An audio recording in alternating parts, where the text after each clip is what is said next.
Good evening, ladies and gentlemen. If I might have your attention for a moment. I'm Gene Culpepper, and I directed tonight's play. The, shall we say, circumstances for its production were a little unusual. You see, I was very flattered when Billy St. John, who wrote Murders in the Air, as you probably noticed, Heir is spelled H-E-I-R.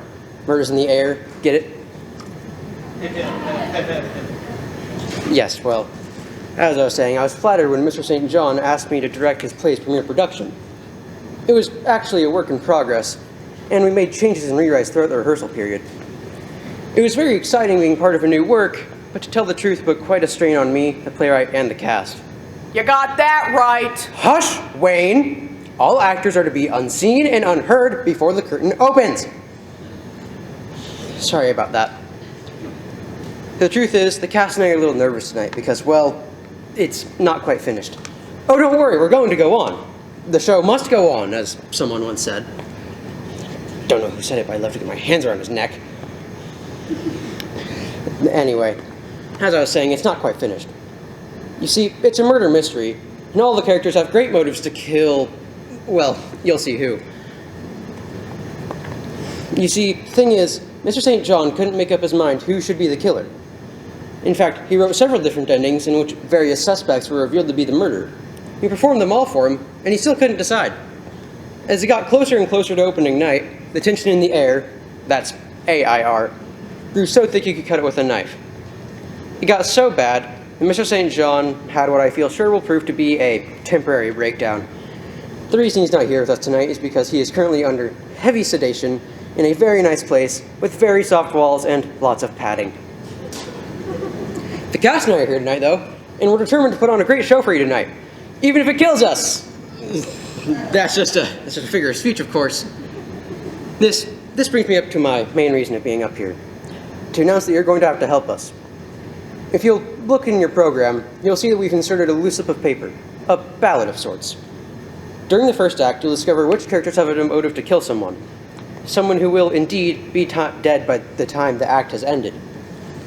During intermission, you'll need to mark on your ballot who you suspect is the murderer, and then hand it to one of the ushers.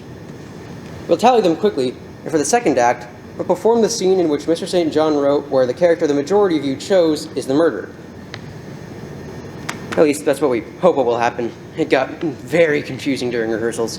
It's a wonder we didn't kill the playwright. Quiet, Gage! Well, look, we might as well get started. As you can see, I've saved myself a seat in the front row so I can follow around in the script in case things get a little shaky, which they won't, but just in case. Are you ready, Cass? As ready as we're gonna be. Let's do it. Places, lights.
Starkweather. He's resting in his bedroom right through that door. I'm sorry, Miss Benton, but you startled me.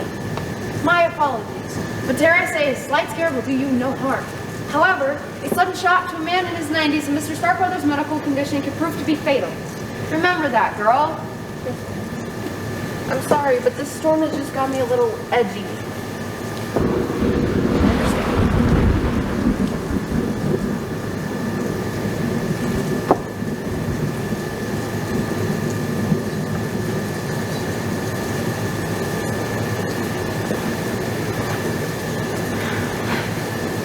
Where's Mr. Starkweather? The young Mr. Starkweather. His college is a far away place from Mr. Starkweather's mansion, and a long drive from his college and the drive and the storm. Well, I hope we can start without him. It is nearly Mr. Starkweather's bedtime and he must have his sleep. I assure you, Miss Withers, the room is spotlessly clean. I certainly hope so. Mr. Starkweather's asthmatic condition makes the merest mote of dust potentially lethal. I'm aware. I've been working as Mr. Starkweather's housekeeper long before you came here, Miss Withers. I do not need you to tell me how to do my job. You brought the coffee? It's right here on the table. Then go help Minerva with the rest of the refreshments. Yes, ma'am. Mr. Starkweather gave specific orders to have everyone in the dining room by 8 o'clock sharp. Ask Bensonhurst to gather the guests from their rooms. Mr. Starkweather will be ready.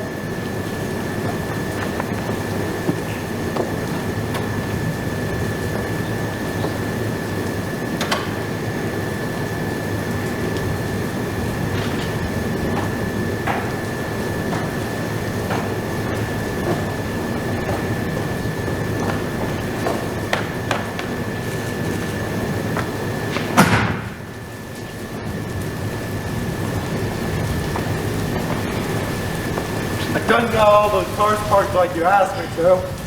As I told you. Oh, why waste my breath? Go dripping water all over the foyer. Why did you enter through the front door, Rufus? I've told you a million times that servants never enter through the front door. I must have forgotten. Besides, it's raining out there. I am aware of that. And now it looks as if it's been raining in here as well, thanks to you. You're welcome. Go back out the way you came and maneuver yourself to the back door. Do you think you can manage that? I don't know if I can, but I guess I'm gonna find out, aren't we? When the last guest, young Mr. Simon, arrives, I'll summon you to pop his coffee. Oh, good. While I'm waiting, I'll sit by the stove and see if I can grow some gills. Don't be impertinent. How can I be if I don't know what it means? Just go to the kitchen and wait till I call for you. Not that way. Have you forgotten already? I told you to go through the back door. No, but I hope you had.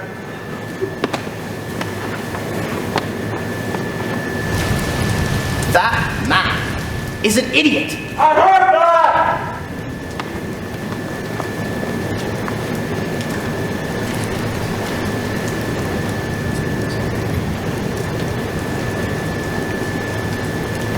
Where would you like this one, Miss Minerva? On the coffee table. Careful with it.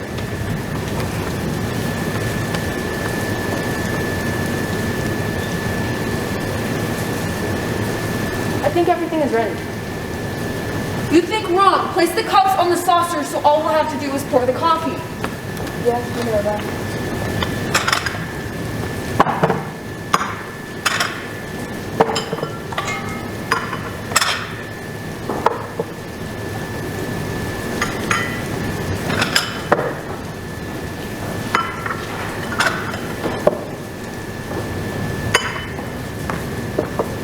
Miss Van Zandt has informed me that Mr. Starkweather wishes for the staff to be present tonight as well. He wants the servants here? Precisely. Even Rufus. Had I been aware of that fact sooner, I would have ordered him to take a bath. He's been out in the rain, parking cars, so maybe that will help. If you ask me, Noah's flood wouldn't help. Be that as it may, I shall summon him and Mrs. Trent.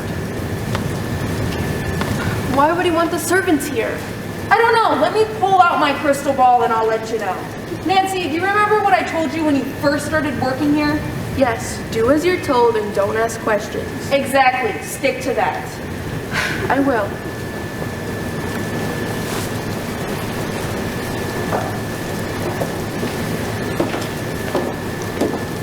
Oh dear, I do hope I've dressed nice enough for this special occasion. I do suppose Uncle Simon inviting us is a special occasion, isn't it, Jordan? I suppose so, when you consider that most of the time he treats us like lepers. You think Uncle Simon treats us like jungle cats? Not leopards, Mother. Forget it. You look fine. Thank you. I'll tell you one thing. If ever we should inherit this mausoleum, we should call up the Adams family and let them know it's on the market. Counting chickens, are we? Minerva, we didn't see you when your tractor jumped over there. Nancy is a nice girl, and I mean for her to stay that way. I'm sure I don't know what you mean. I doubt that. I don't understand. I do believe that, Miss Fiona. Why don't you have a seat and I'll bring you a cup of coffee? Coffee? That does sound nice. It's a bit damp. Yeah. That's because it's a lot damp out there. How do you think the coffee? Mother's prefers it black. I like mine sweet. I'll flavor it myself. Whatever. Delicious hot-dogs. Glad you like them. You look very pretty tonight, Nancy. Thank you, sir. Sir, why that makes me feel as old as great Uncle Simon. Call me Jordan. She will refer to you as Mr. Starkweather, the way a proper maid should. If anybody else is going to be calling you any other name, it's going to be me. And you won't want to know the one I'm thinking of. Never, you never change. Neither do you. More's the pity. Now come have a seat next to your mother. Yes, Drill Sergeant.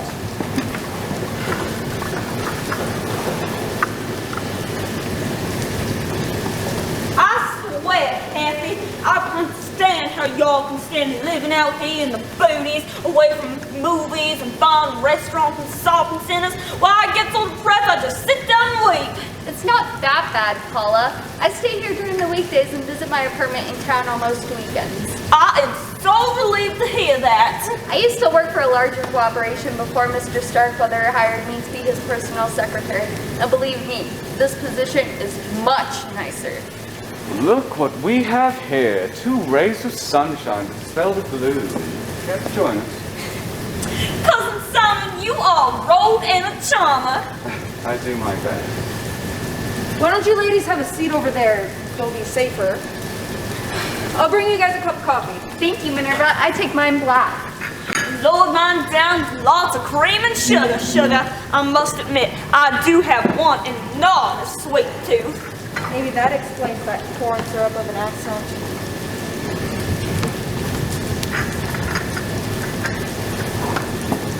How are you this evening, Cousin Fiona? What? Oh, I'm fine, thank you. That is just peachy. I swear, I don't know why we don't see more of one another. It seems like the only time we ever get together for somebody's funeral. Well, aren't all funerals for somebody? Shame on you, Cousin Jordan. Don't be morbid.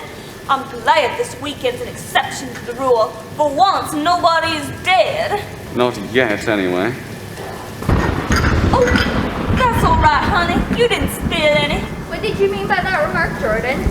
Oh, nothing. It's just when you called me to tell me that Great Uncle Simon wanted Mother and I to come to the mansion, I assumed it was because that Great Uncle Simon had passed on. You wish. Kathy, Tom, I bet you know why Great Uncle Simon had to call us here this frightful evening. Come on, sail. Miss Van Zandt will go into the particulars, but I believe he wants to discuss his will. Really? I'd appreciate it if you didn't drool all over the hors d'oeuvres. You misjudged me, Minerva. I was only surprised. Uh-huh.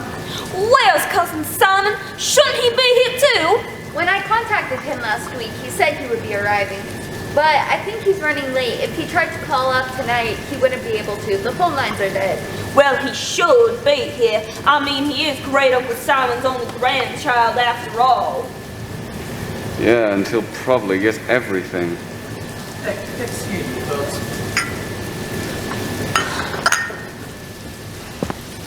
I suggested to Mr. St. John that this family tree may be a little confusing. He agreed with me and was going to write a scene that would explain it all, but that's when he snapped like a rubber band. So I'll just tell you.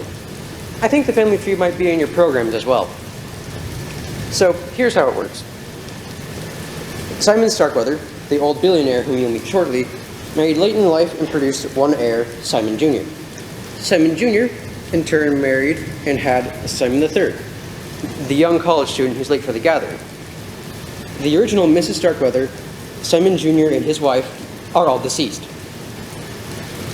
Paul Starkweather, old Simon's eldest brother, married and had Bella. Bella then married Lucian Thompson, an Atlantan businessman, and they had Pollard here. Paul, his wife, Bella, and Lucian are all deceased. Then, old Simon's youngest brother, John, married and had Ezra. Ezra married Fiona, and they had Jordan here. But you already knew that. Anyway, John, his wife, and Ezra are all deceased. I know that's a lot of dead people, but trust me, it was hard enough directing everybody around as it was. If we had included them all in the play, it would have looked like a marching band had marched onto the stage.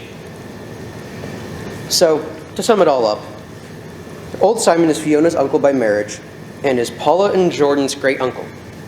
That makes Paula, Simon III, and Jordan cousins. Second or third cousins, I'm not quite sure how that works. Well, anyway, I hope that helped. Carry on. Hold on. We don't even know where we are. I don't even know who I am anymore. Oh, sorry. Resume with...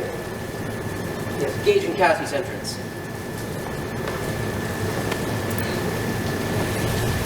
Tristen! What? Give them the Richard cue. What cue? He'll probably get everything. Who will? Simon! Oh, okay. Yeah, and he'll probably get everything. I'm very pleased with your investigation. I'll be glad to recommend you to my other clients. Just do my job, Mr. Zandt. Good evening, everyone. I know you guys don't know who I am, but I have a pretty good idea of who you are. You're going to see Miss Starkweather and her son Jordan, am I right? That's right, Miss, Davis. Call me Mike. From what Miss Van Zandt just said, I assume you're some sort of investigator? Got it? Right. I see. Jordan, who's this nice young man? He's a detective, Mother. A detective? How fascinating. Do you know Jessica Fletcher? No, she's way out of my league. How disappointing. I also do feel like I know who you are. Well, you're a private investigator. I'd be surprised if you didn't. And I can't tell this. You're Paula Thompson. You are 100% correct. I can't deny from the deep south. You came from any deeper south, you came from Central America. Now leaving Miss Collins. Yes, it's nice to finally meet you, Mike. Me and Mike have corresponded for some time now, by mail and by fax, on Mr. Starkweather's behalf. Is that some taken? I'll just park it there. I expect you to remain unobtrusive. I will as soon as I find a dictionary and look it up. Just go sit by the fire and wait. Glad to. My backside's still a little soggy. Please, keep an eye on me. Shall do my best. If all is in readiness, Miss Van Zandt, I shall inform Mrs. Starkweather. Yes, thank you, Bensonhurst. There's coffee if anybody would like some. I'll take one. How do you take it? There we go. Black.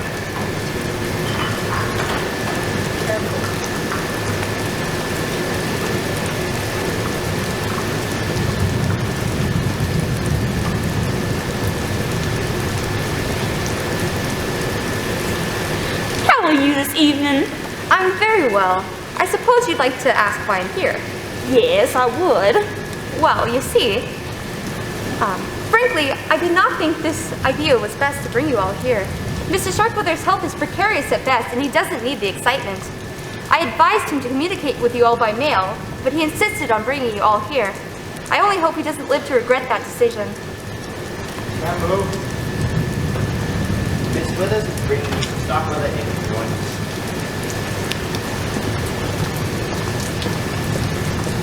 Must have made one dreadful evening. All that thunder and lightning makes me think something bad's gonna happen. I agree.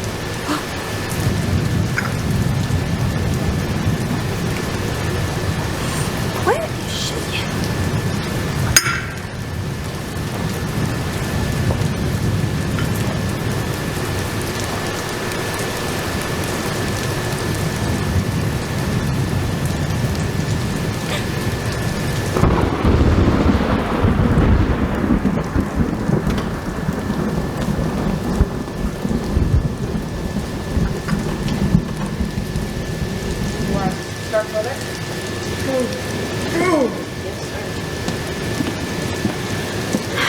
To think I was once surrounded by presidents and kings, and my world has shrunk to this? A handful of relatives and a meager staff of hired help? Simon, where's my grandson? We presume he's on his way. Can't wait for him. not enough time anymore. You're looking well, great Uncle Simon. Boy, are you blind or just a habitual liar? It's just making pleasantries, Uncle. Save your breath. You're nothing but a smooth talker, Jordan, but that won't cut any ice with me. You're nothing but a greedy opportunist, boy. I didn't know I was one myself at your age. I guess it runs in the family. Well, Fiona, you look the same. I do? Why, thank you, Uncle Simon. That wasn't necessarily meant as a compliment. Great Uncle Simon, you're just awful. At my age and with my money, I can afford to say what I think, and I do. And how's my little Georgia Peach? Little old me. Oh, I'm just peachy, Uncle. I beg your pardon. Would you care for some coffee, Mr. Starkweather? He can't have any. The caffeine would keep him awake and it would affect his blood pressure. His medication's already caused it to run a little high. You heard my keeper. I guess I won't be having any Minerva. Yes, sir. Everyone aspires to live a ripe old age. And for what? To be kept alive by medicines and machines? To be kept from enjoying life's little pleasures like a cup of coffee? You mustn't excite yourself, sir. See? I'm not even allowed to feel any strong emotions. That's a bummer. Oh, you put it very succinctly, Rufus. Old age is a bummer. I could have searched my very extensive vocabulary and not found such an apt description. Bummer. Glad you like it, sir. Well, according to my doctors, I won't have to live in this weak old body much longer. But there's only one thing I hate to leave behind. My money. Well, you know what they say, Uncle. You can't take it with you. That is what they say. So several years ago, I had Lois here drop my will. I presume you'd like to know what's in it, my ass. I, for one, am just a teensy bit curious. A teensy bit, eh? I was afraid something like this would happen. Here, Mr. Starkweather, please. You see what you've done? I didn't. Somebody call an ambulance. We can't. Our phones are dead. He'll be fine. He just lost his breath. He just needs to breathe pure oxygen for a few moments. Tell them! Very well. This is the will Mr. Starkweather is referring to. As you know, he's been a successfully phenomenal businessman for many years. I'll say he's been on the cover of Forbes magazine at least a dozen times. I never read it. He has the distinction of becoming one of the world's first billionaires. 20 years ago, I begged and pleaded with dear Ezra to go to Uncle Simon for advice on his business investments. But he was much too proud. Yeah, Dad had his pride. Lots of pride and very little money. If I may continue. Mr. Starkweather's fortune is now worth in the neighborhood of $50 billion. If I would have known that, I would have asked for a raise. I won't go into the details, but his will essentially bequeaths $1 million to each of his household staff. Mr. Bensonhurst, his butler, Mrs. Trent, his housekeeper, Minerva Walker, his cook, Miss Withers, his nurse, Nancy Pollard, his maid, and Rufus Jones, his handyman. Get the raise. The will goes on to state that the rest of the money will be divided equally among his surviving relatives. They are his grandson Simon III, his niece Fiona Starkweather, and her son Jordan, who share 1/3, and his great niece Paula Thompson. I always knew you'd do right by us, Uncle. Great Uncle Simon, I knew you were mad, Mama married a southern boy, but you and I must agree on one thing. Blood is thicker than water. Bet Miss Withers could tell you if it is. Now that I've informed you of the contents of the will, I have another announcement to make. As of tomorrow, this will becomes invalid.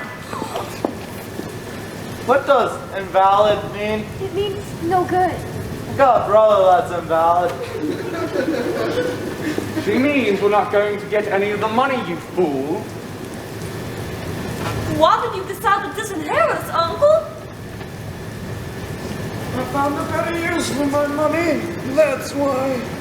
But I didn't cut you out entirely.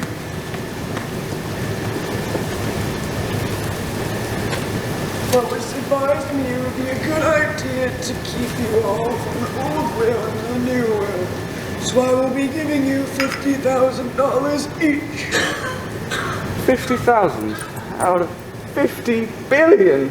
Yes.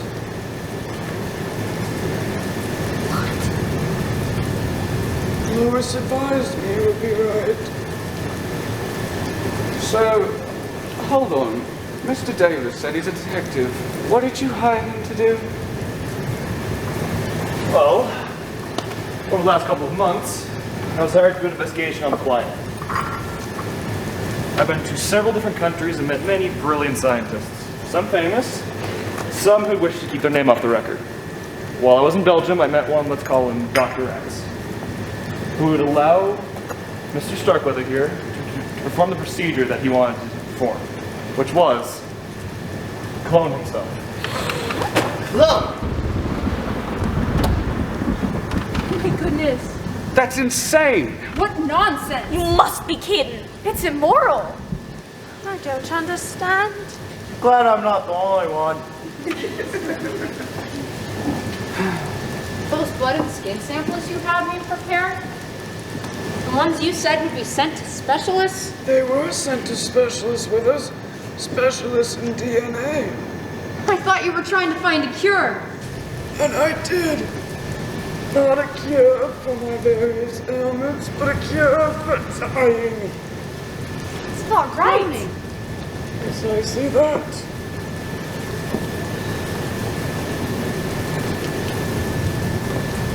It's not right. But that's neither here nor there. Let the moralists and politicians decide that for decades to come. In the meantime, Dr. X, as Davis named him, will be creating the brand new me. Sit down with us. Yes, sir. A lot of you seem to be disappointed, not because of the moral question, but because of your change in fortune. And too bad! Cloning is a very expensive process, especially since what I require has to be done in absolute secrecy. No doubt, I will be the first person in history to become my own heir! That's my blood pressure!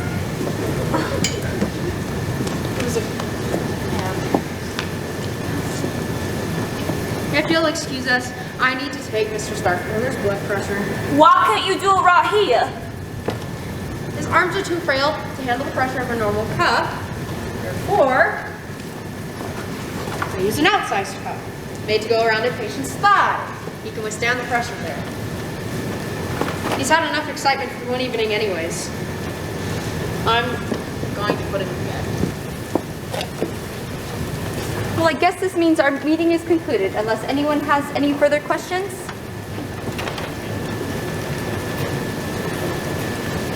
I do. What the heck was all that about? Well, Rufus, it's really quite simple. Great Uncle Simon was going to leave us all a fortune, but instead he decided to clone himself. One more. What does clone mean? See, Rufus, it's where you take someone's DNA and make a new person out of it. Oh, they can do that? Well, maybe when the old Mrs. Starkweather passes away, I could get a job working for the new Mrs. Starkweather. The new Mr. Starkweather will have to be born and grow up. It goes against the laws of nature. How? Once Dr. X creates the new life, the new cells will be implanted in a host mother who shall carry the child to term. Host mother? Who? Me. Why not? I'm young and healthy. Did you ever consider being a part of this travesty? I'll be well compensated. And besides, have you ever known anybody else give birth to a baby billionaire? Uncle Simon's giving his money to a baby? In a manner of speaking, yes. The new will places Mr. Starkweather's fortune into a trust fund which I'll administer. I'll release funds to pay Dr. X and his staff to perform the cloning procedure. After that, ample funds will be provided for Kathy's needs and the child's upbringing and education. Once he's been trained in high finance, the fortune will be turned over to him. child will look, think, and act exactly like Mr. Starkweather. By the time he's an old man, he can easily turn that billion into trillions. But for what purpose? Leave us to another call and another and another? When will that next time Starkweather with enough money and power to overrule the entire world? It wasn't discussed, but you might well be right. How could you ever condone such madness? Oh, I can see why they will. Miss Collins and the Van Zandt girl will live like billionaires themselves off of Mr. Starkweather's money. Money that should have gone to us and his family. And I guess you're gonna get rich too, since you're a part of this scheme. Not me. I'll take my very generous check and go home. Honestly, I could care less if his science fiction experiment works. You should be ashamed. You should all be ashamed. I believe you've made your feelings quite clear, ladies. If you and the other servants will join me, I wish to have a private chat in the kitchen. We'll clear after you've finished up. I trust you'll ring if you require anything else. It might be nice to hear the pitter-patter of a little fear around the house. Oh, you shut up, Rufus. Kathy and I shall retire to my room. You can start typing up that new will tonight, and I'll direct you how to put everything in the proper legal terms. Sure, Lois. The sooner it's finished and signed, the better. Hey, wait a minute. Why couldn't I have been the host mother? I could have done as well as she could. You're Mrs. Starkweather's blood kin, Paula. It would be improper. I guess it would be kind of tacky. Proper? You're about to conduct an experiment that makes Frankenstein look like an amateur, and you're worried about being proper! Cool it, kid. You don't burst a blood vessel. I got a feeling that Mr. Starkweather's kind of guy gets me once. Succinctly put, Mr. Davis. Kathy? So excuse me, I'll head to my room. By the time that will's signed, I'm out of here. We were robbed! What? Yes, Mother! Great Uncle Simon just dangled a fortune in front of our noses and then snatched it away. That was mean! Mean? The man is a monster! Didn't you see the evil glint in his eye as he pulled the rug out from under us? He enjoyed every bit of it. At least he is leaving us 50,000. Oh, how great! It's no more than a dime to a beggar to him, and you heard him. It's just to keep us from challenging his new will. Yeah. I wish you were dead. I wish the old goat would drop dead tonight. It would serve him right! If Uncle Simon were to die tonight, we'd get all of our money, wouldn't we, my dears? Is anyone up for a game of bridge?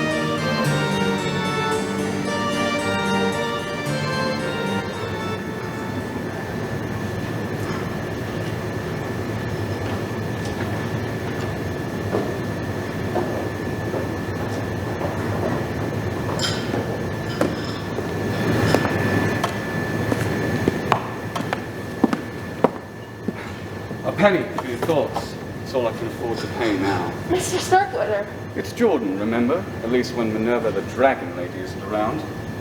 I thought everyone had gone to bed. Well, I was going to turn in, but then I got the urge for a midnight snack. I'll fix you something.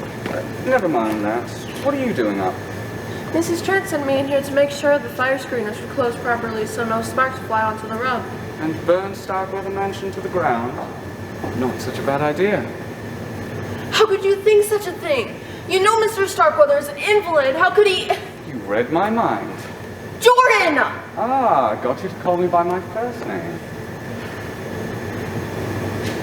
It's a wicked idea. You shouldn't think such a thing. Why should that surprise you? Everyone knows I'm the black sheep of the family. If it happened tonight, you'd have millions and I'd have billions. Think of the good times we could have together. Don't. It's a tempting thought, admit it. It's not. It's a horrible idea. Which part? Part about the money or you and I together? The part about the money. But what about us? Nancy, I thought I told you to come help me with the dishes. I was trying to check to make sure the French doors were closed properly. I see. And what are you doing in here? I was going to get a snack. When I saw Nancy, I thought I'd stop by for a little chat. That appetite of yours is going to get you in trouble one of these days. Minerva, what are you doing with that knife? I was mincing onions. I can't stand for anybody to see me cry. At midnight. Yeah, at midnight. It's the perfect time. Why? If you are hungry, you need to come with me and I will find you something to eat. Yes, Minerva. Everything you say, Minerva. Nancy, after you're done checking the doors, come find me. I need your help. I will, Minerva. Let's go, Jordan.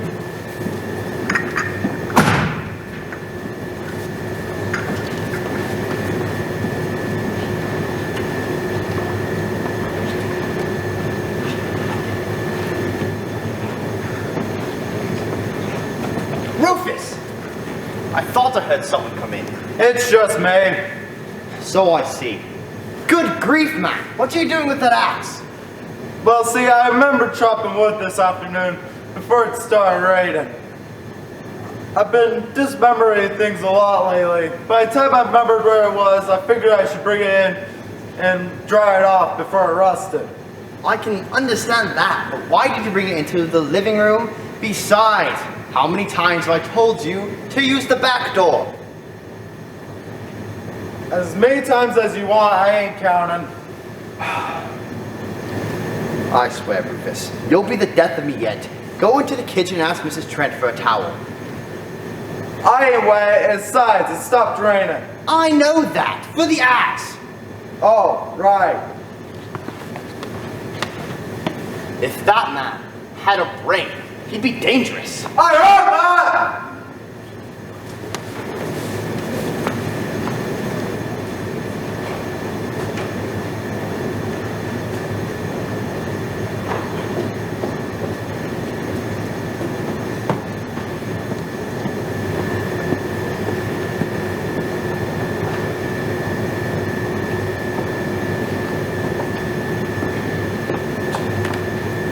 Penny for your thoughts. Jordan! I was just getting a breath of fresh air. What are you doing down here? Munchies. Want a cookie? No thanks. So, did you and Miss Van Zandt finish writing up the new will? Yes, it's all finished except for Mr. Starkweather's signature. I wouldn't blame you if you hated me. Hate? Why would I hate you? I would have made the same deal in your shoes. I'm sure you would, Jordan. Minerva was right.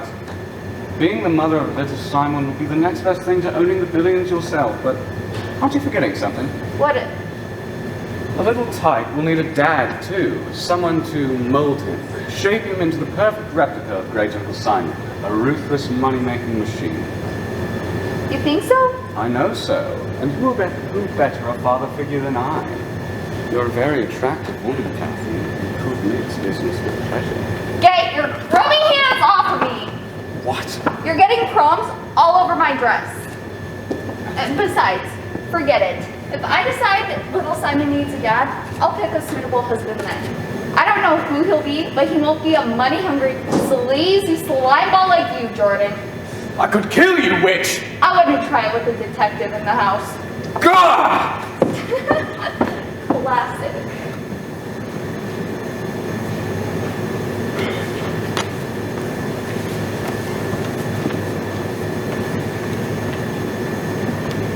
Aren't you finished in here yet? I need to make everything all right. Well, hurry up, girl. Minerva wants you in the kitchen. Don't dawdle. Someone left the French doors open. I'll just close them. Miss Thompson? Nancy! You nearly gave me a fright! Well, I suppose I should be grateful you didn't come in here and shoot me to death. What on earth are you doing toting a gun around the house at midnight?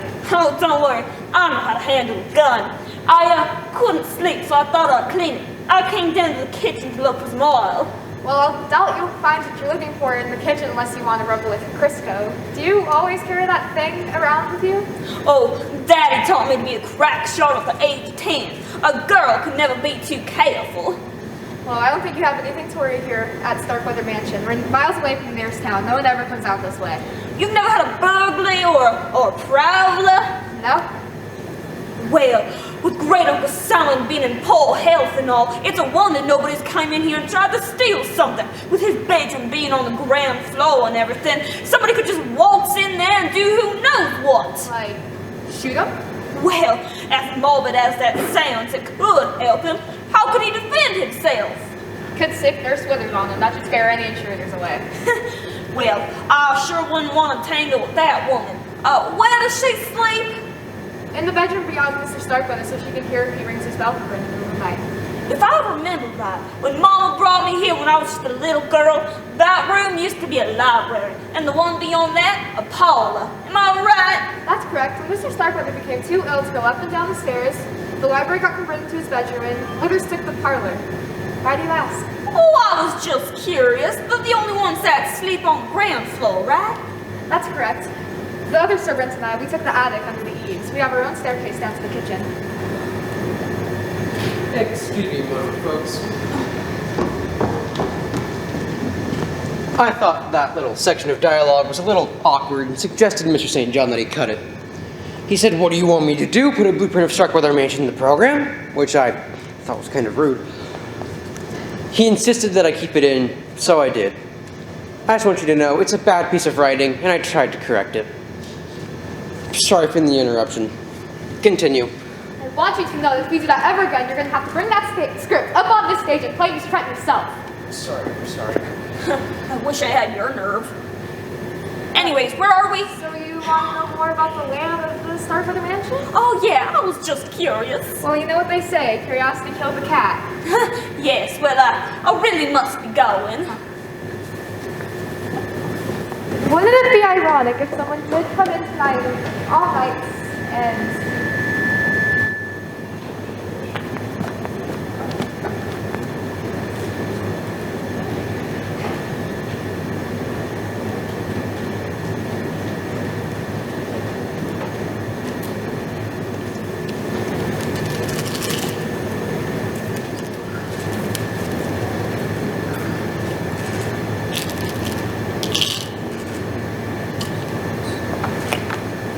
Mrs. Starkweather.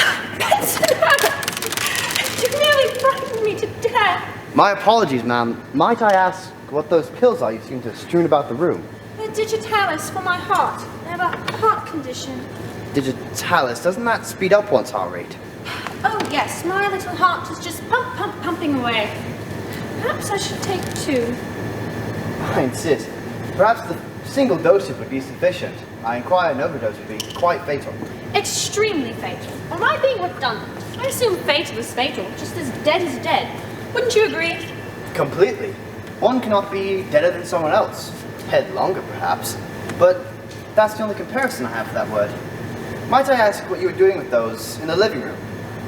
Why had I come downstairs? Oh, yes! I'd come to see if that Nurse Withers had any samples that she doesn't need. I try and keep the supply handy. But it looked as if your bottle was full already.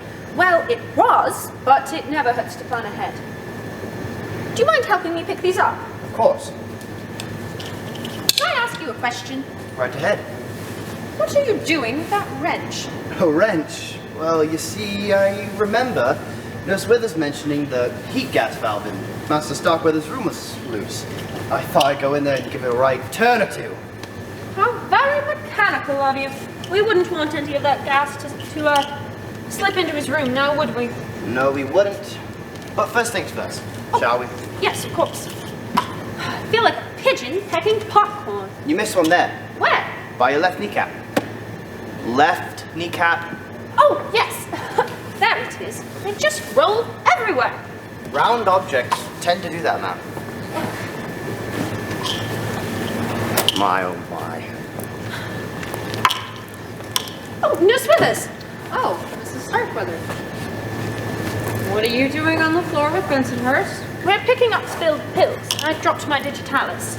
Please watch where you put your feet, my dear. Both of them. I assume Mrs. Starkweather has required an injection. Is there a problem? Nothing I can't handle. His lungs were a bit congested, so I took him from his bed, sat him upright in his wheelchair. He can breathe better that way, and I gave him a shot of steroids to open up his bronchial passages. My, where would Uncle Simon be without you? Dead. Without my help, he would have died a long time ago. Ma'am, wasn't there something you wanted to ask Nurse Withers? There was? The digitalis? Oh, yes, of course. Nurse Withers, I was wondering, do you have any spare samples of digitalis that you don't need? I have a heart condition and like to try and keep some extra. I can see why you would. Yours tend to run out, don't they? Well, sorry to inform you of this, Mrs. Starkweather, but I am fresh out of spare drugs.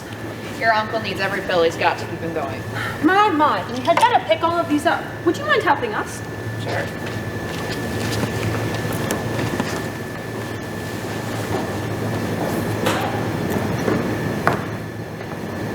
Is this a private game or can anybody play?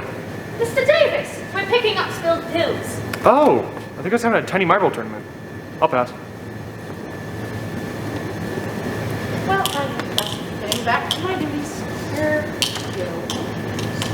And here are mine as well. Thank you both. Miss Withers, how's the boss? Bossy, he sent me for a fresh pitcher of water. I'll be right there. Stop ringing the bell. I gather he rings the bell for you a lot.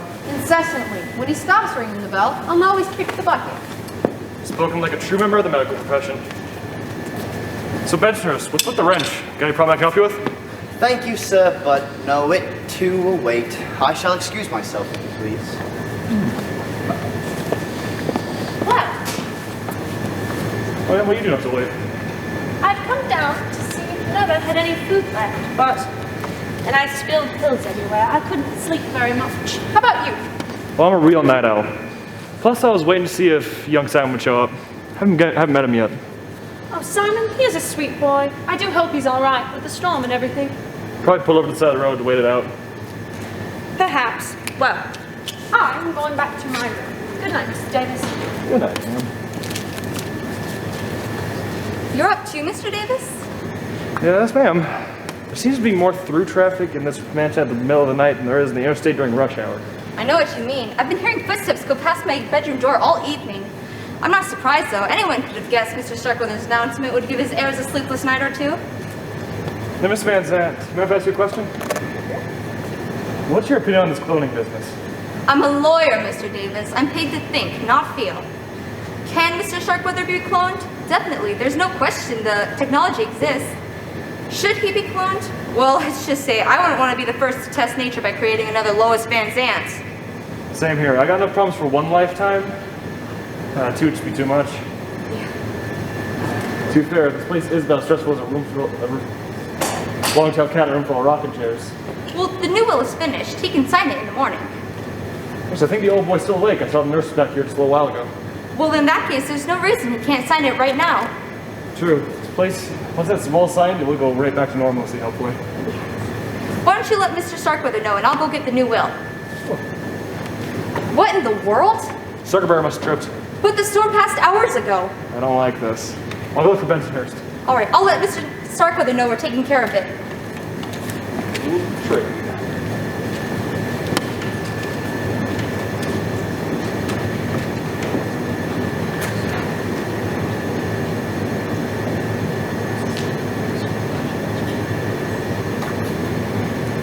Mr. Starkweather? It's all right, Mr. Starkweather. Mr. Starkweather?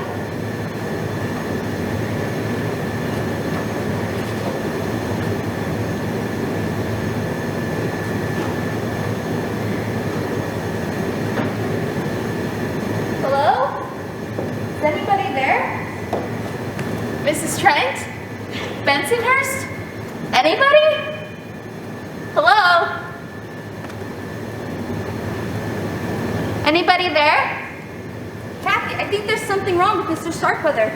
Oh no, he hasn't signed the will yet, has he? No, perhaps he's just fainted. We need light. Mr. Davis is trying to. Mr. Starkweather?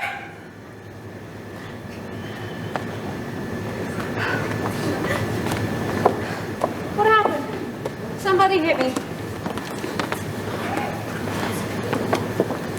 I heard a scream.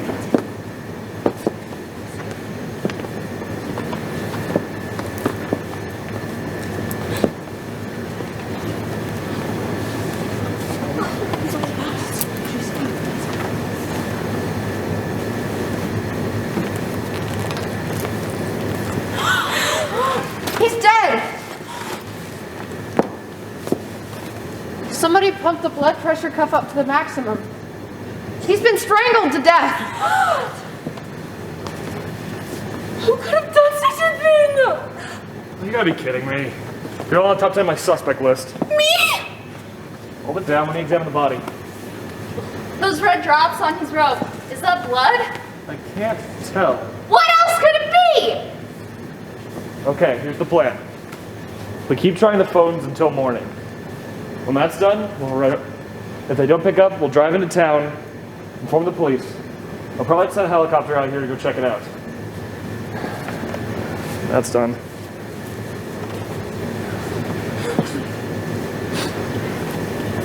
I don't know what happened. I put him to bed and I went to my room and I laid down and the lights went out, and when I came to, I went to go light a candle and somebody hit me.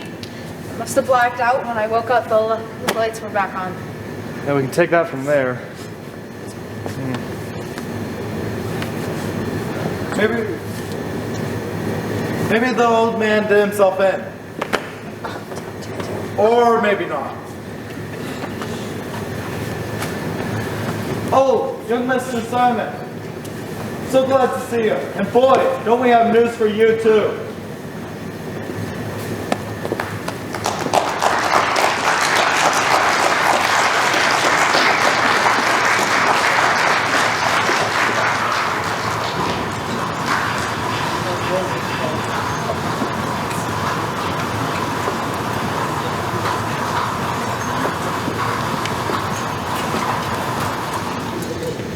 Wasn't that the most diabolical murder you ever saw? Don't you just love it? The way Mr. St. John's mind works, it's no wonder he went bonkers.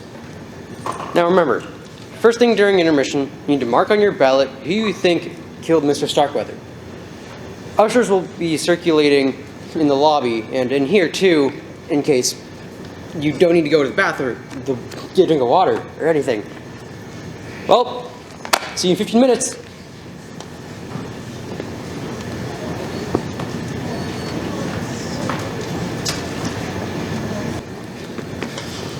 Sorry, I was making sure the cast knows what to do once they learn who'll be the murderer. You see, there were a few things Mr. St. John had intended to put into the script once he had made up his mind who should be the killer. Lines or actions that are clues to this person's identity. The cast will work these into the show.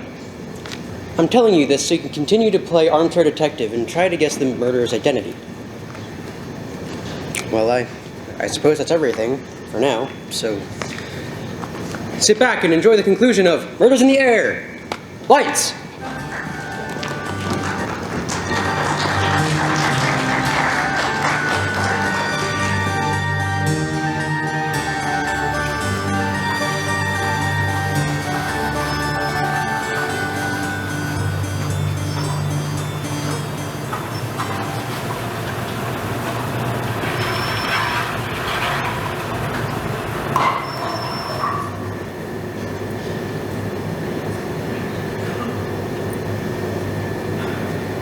Dead.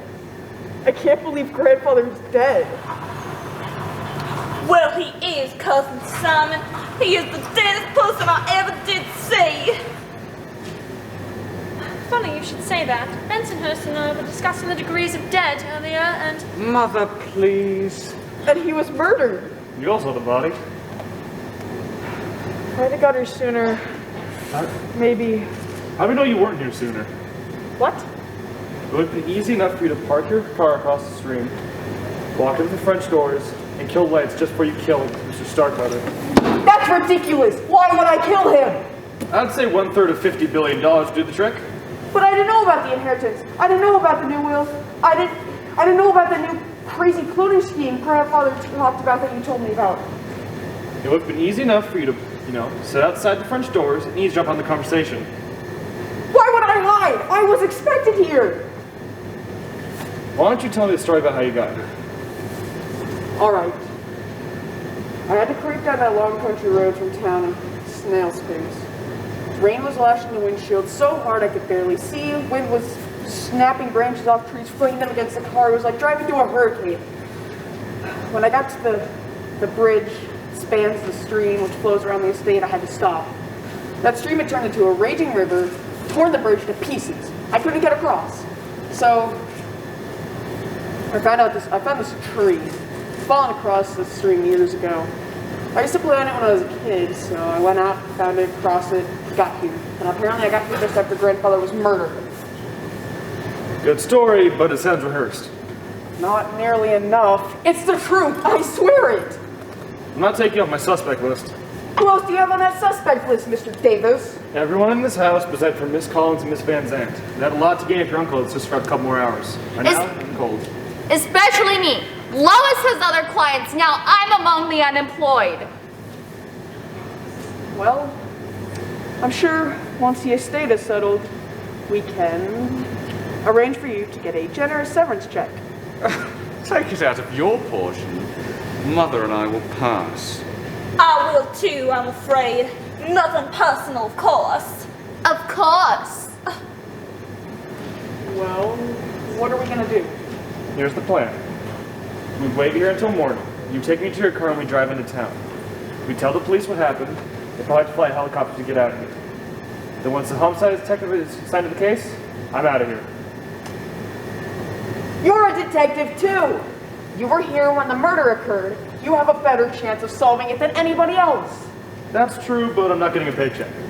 So big boys get my case, I'm out of here. Okay, well, I'll hire you to stay. I won't be able to pay you till I get my inheritance, my portion of the inheritance, but if you're willing to wait... You're on, kid? I knew you'd be good for the dough. Coincidentally, now you're also at the bottom of my suspect list. Well, guess time for me starting my fray. How can we help, Mr. Davis? First, I want to know everyone's whereabouts before the lights went out. Establish everyone's alibis. Yes. I also want to know what all the servants, heard throughout the night. Clues. Motives, clues, and alibis. That's what the detective has to work with. Motive is pretty obvious, but the rest of them aren't yet. We'll find those out. Well, who do you want to start with, Mr. Davis? Since you're paying my fray, just call me Mike. Paula, would you mind answering our questions? It's very late, Mr. Davis, but if I have to... None of us have to do anything, Paula. What do you mean, dear? Well, I mean, Mr. Davis isn't a police officer. We don't have to tell him that I'm dead. Well, Jordan, you're right. But if you don't want to cooperate, does that mean you got something to hide? Don't accuse me of murder, Simon, unless you can prove it. Sam's got a point. Do you want me to go tell the police that everyone cooperated except you?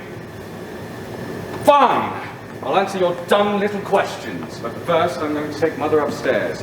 She's getting up in years and needs to rest. Why, thank you, Jordan. You know, I'm not a spring chicken, but I'm not Miss Methuselah either. Calm down, Mother. Are you okay? Do you need your digitalis? No! But if I did, there's probably one or two somewhere around the sofa. Come on. You can call on us when you're ready. I assume you want to question everyone in private. Kathy, you can wait with me in my room if you'd like. I'd like to go over the old will since it shall remain the official one. Sure, Lois. Excuse us. Well, I'd like to say, hearing everybody's stories will give me a better picture of what happened tonight at Starkweather Mansion. That's true. Now, Paula, did you see anything that could have been suspicious tonight? Well, as you might well imagine, I was very disappointed by Great Uncle Simon's announcement. I mean, I could understand why you'd want to clone Tom Cruise, somebody famous like that. But Great Uncle Simon, no offense, Cousin Simon, but your uncle's not a very nice person. Anyways, I spent most of that time in my room. I did come downstairs once on a little errand, and in that time I did see Nancy and that cute little maid talking. What are they talking about, Paula? They were talking something funny. I couldn't quite catch what they were talking about. What is the matter with you, girl? Did you leave your mind in the other room or something? You haven't heard a word I said. I'm sorry, Minerva. I'm just so confused. Confused about what? Has that no good scam Jordan been bothering you? Jordan? I mean, Mr. Starkweather? What makes you say that? When I walked in on you two in the living room, you guys were standing mighty close, real lovey-dovey like. What was he saying to you? I think he wanted me to do something you didn't want to do? Yes, but it's not what you're thinking. Oh, I bet. If that boy tries anything, I will cut him down to size. Minerva, no! He's not interested in me. I heard him with Miss Collins.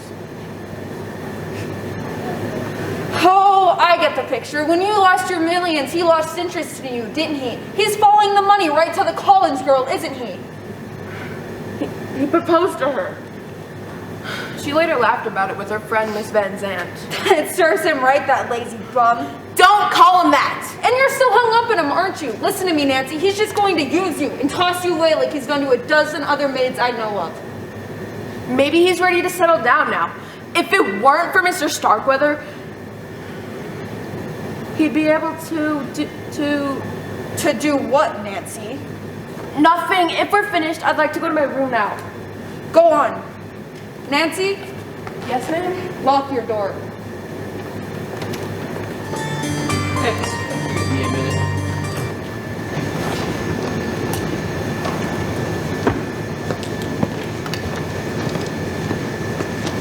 And that little scene in the foyer was a flashback.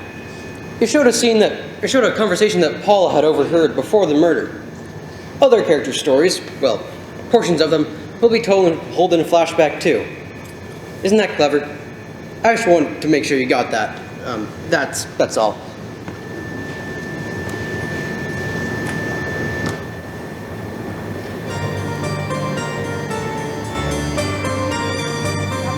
Really asking for it. Now that that's done, Miss Trent, did you see that might have been suspicious tonight? Suspicious? I suppose you'd call throwing a gun around the house suspicious, even though Mr. Starkweather was shot to death. A gun? Who has a gun? Besides me? Paula Thompson, that's who. Claims she's a regular Annie Oakley. I caught her running around with a gun in her hand, and she mentioned how easy it would be for someone to go in and kill Mr. Starkweather. Did she now? Ask her yourself. Maybe we will. Did you notice anything else that could have been suspicious tonight? Oh, well, I did happen to overhear a rather odd conversation between Rufus and Miss Starkweather. I'd gone upstairs to distribute candles to everyone in case of a power outage, which proved to be very useful, as you know. And I was turning onto the corridor on the west wing when I stumbled upon Miss Starkweather, and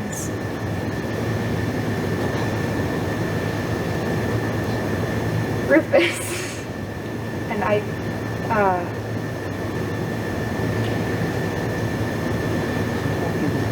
we're talking about something. I can't exactly remember what, but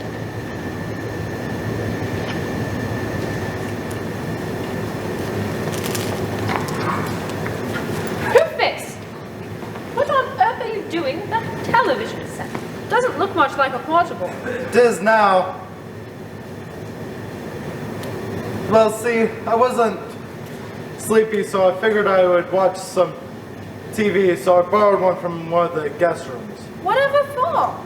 Well, the one in my room wasn't working quite right. Everyone on it was green. Vin Diesel, green. Tom Cruise, green. Even Ryan Reynolds was green. It looked like Kermit the Frog was starring on every channel. How very disconcerting. You can say that again, whatever it means. Are those breath mints? I can still taste the kraut that Minerva served for supper. Rufus, these are not breath mints. They're digitalis, for my part. If you ate any of these, they could kill you. Oh, I'll pass then. And so I could eat a whole bunch of those by mistake and kill over dead? That is entirely possible. What would you put on their death certificate? Cause of death, bad breath? Rufus, don't worry. I'll be careful with these. I need every last one of them.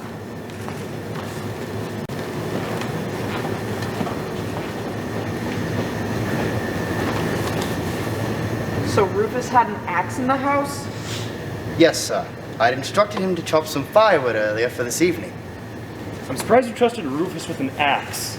Personally, I don't trust him with much more than a butter knife. I was just simply relaying Mr. Starkweather's wishes. Now then, Bensonhurst, did you notice anything before I met you in the living room? Just once, sir, earlier. I saw Master Jordan at the door of Mr. Starkweather's bedroom. Not that one, the hall door. He had this furtive appearance as if he was about to walk in. At that same moment, however, Nurse Withers had came out. It was apparent that her appearance had shocked the blazes out of both of them.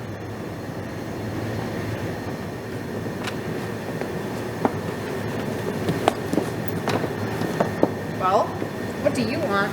I was going to check on Great Uncle Simon. No need, that's what I'm paid to do. And how's he doing? Still breathing, if that's what you want to know. How much time do you think he has left, Miss Withers? Well, let's just say you shouldn't start reading any long novels. Or short stories. But you think he'll make it through the night? I think Mr. Starkweather will keep his heart beating through sheer determination, long enough to sign that new will in the morning. That is what you want to know, isn't it?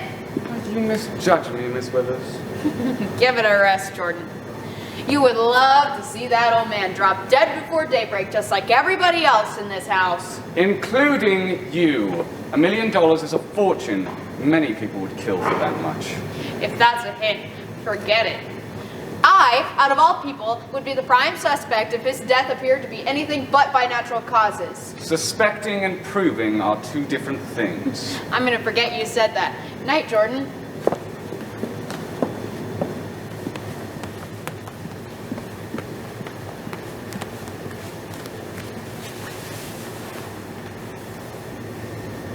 It's true.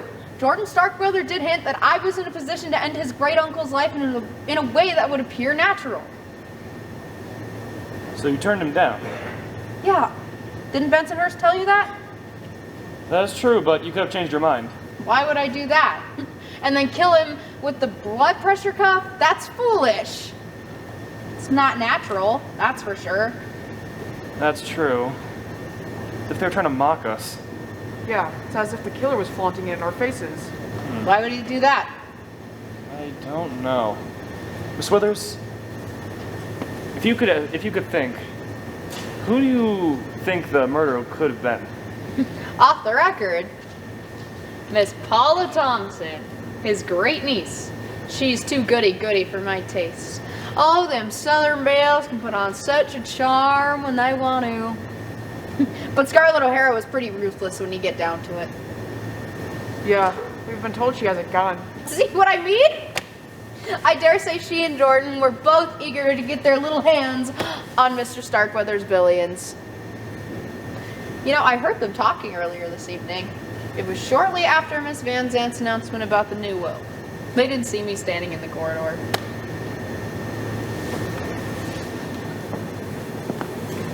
What are we gonna do? Do? What can we do? It's out of our hands. There's got to be a way to get that money. We are his own blood relatives.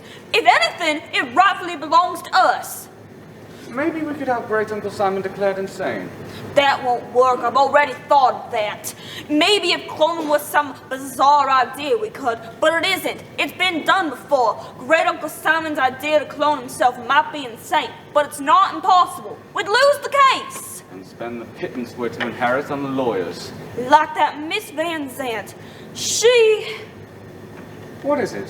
What are you thinking? I'm thinking, if you can't beat him, join him. What? I just thought of a way to get Miss Van Zandt to get me on her side. Well, what is it? Fend for yourself, Jordan. I gotta go talk to that lawyer. If you can't beat him, now where would Kathy be?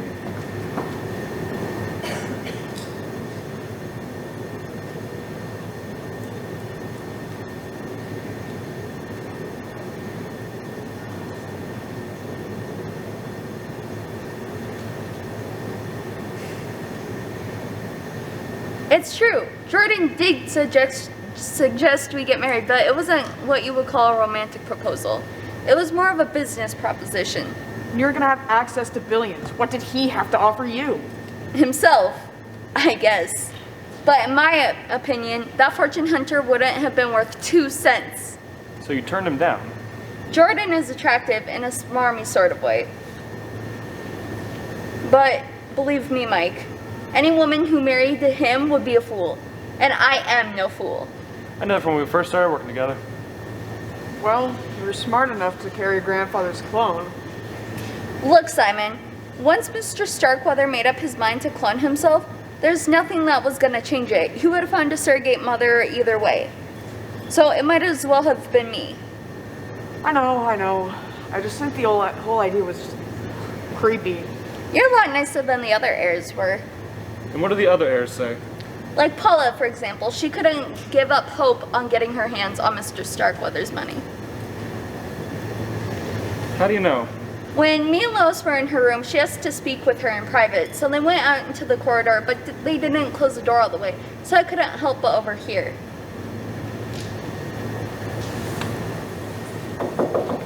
We're very busy, Miss Thompson. Repairing that new will? Yes. Miss Van Zandt, you're a lawyer. Are you sure this whole cloning business is legal? You could lose your license to practice, couldn't you? The process will be performed in Belgium, as we told you. Our laws don't apply there. What about ethics? You could get disbarred, couldn't you, for procedures that were unethical, if not illegal? What's your point? My point is, I want in on that deal. You can pay me from that trust fund, be the baby's nanny or whatever. I don't care what you call the position. If you refuse, I shall be forced to report you to the Bar Association. Isn't that what you call it? It is. Let me give you a little free legal advice, Miss Thompson.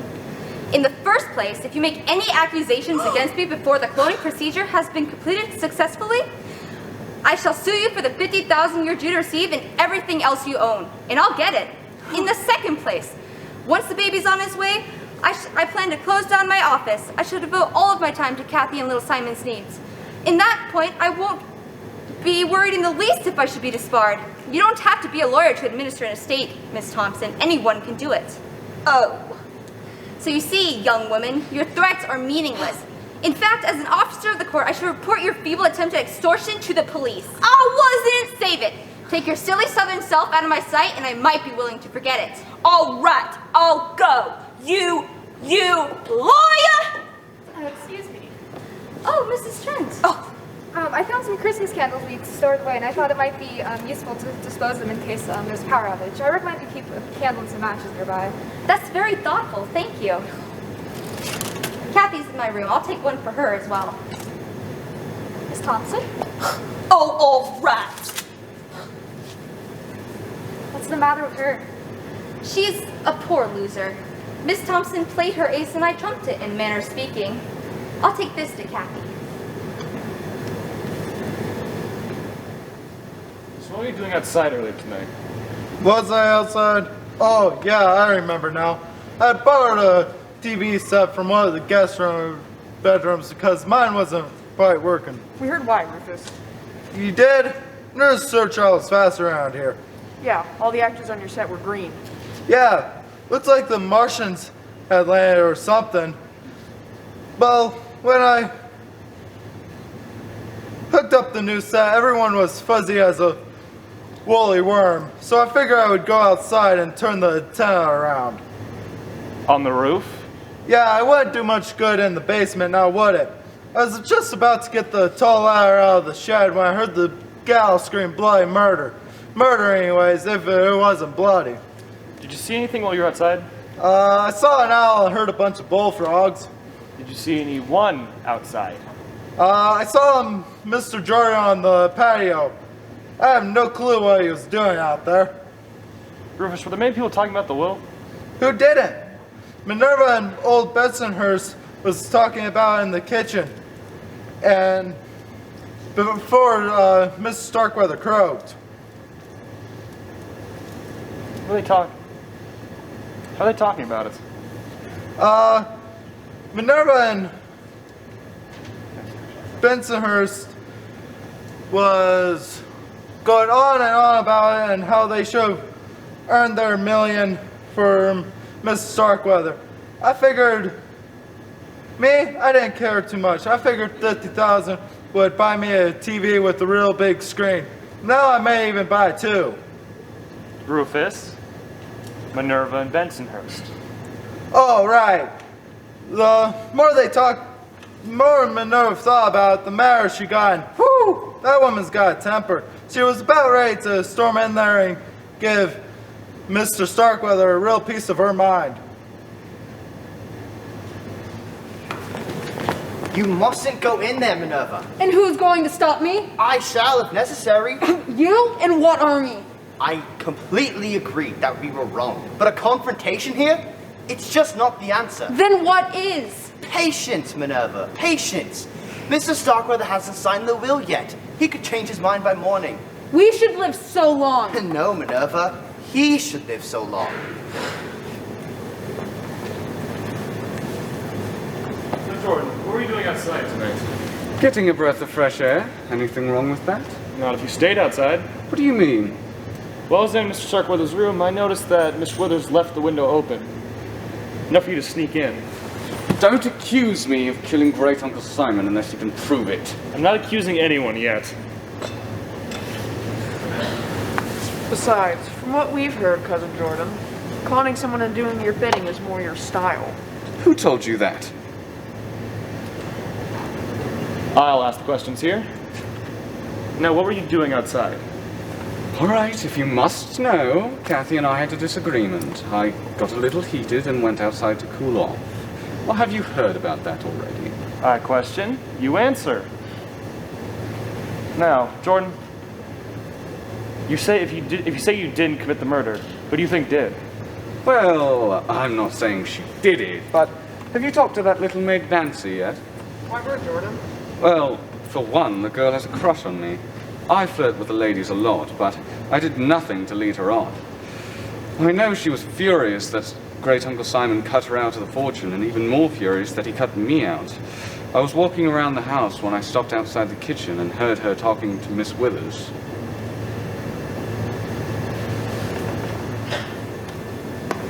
Oh, Miss Withers, can I do something for you? No need. I've got it. I just needed a fresh pitcher of water to put by Mr. Starkweather's bedside. That poor man.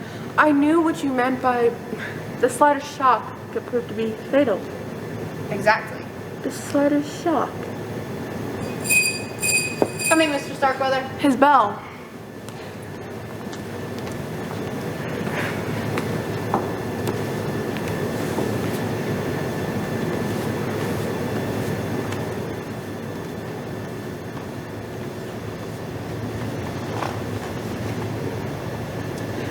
I was surprised that Mr. Starkweather had even noticed me.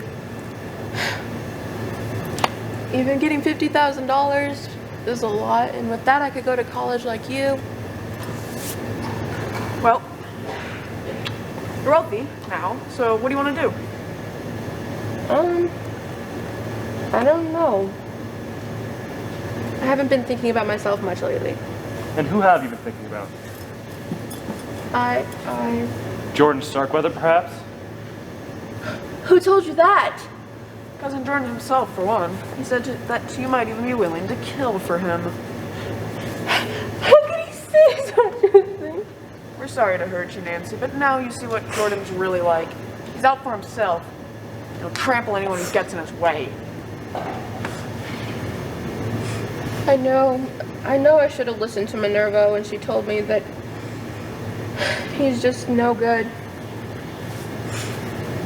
Is anyone more horrible than that? Yeah, Kathy Collins. And why do you say that? She's just, you think Jordan is cold-hearted? She's even more cold-hearted than he is.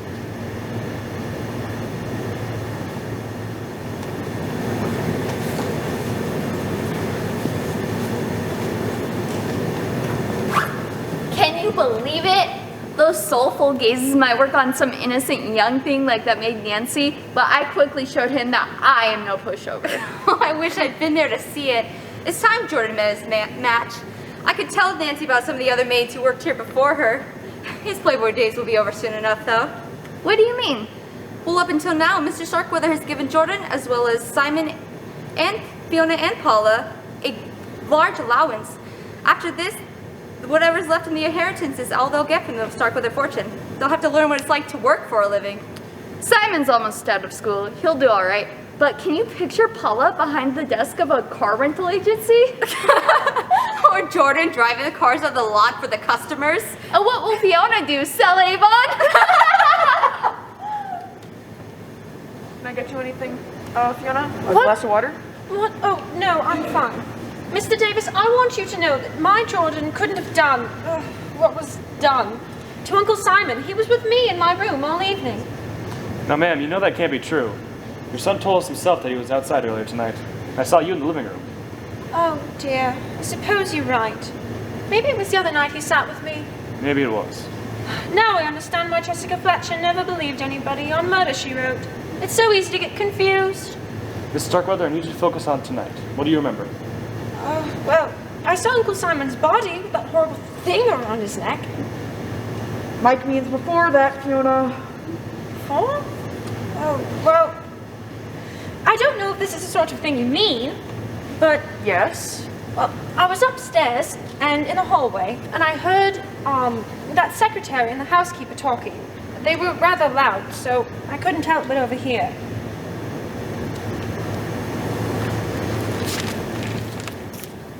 What are you doing in my room, Mrs. Trent? I was checking all the guest rooms to make sure there was enough extra blankets in each. I suppose you were pleased with yourself, Miss Collins. What do you mean? I think you do know what I mean. I understand now why you brought those news magazines in from town and left them lying around so Mr. Starkweather could see them. You've been doing it for months. I don't know what you're talking about. I think you do. Those news magazines and scientific journals. I didn't realize until now, but you planted the idea of cloning himself in Mr. Starkweather's head. I don't know what magazines. The news magazines and scientific journals?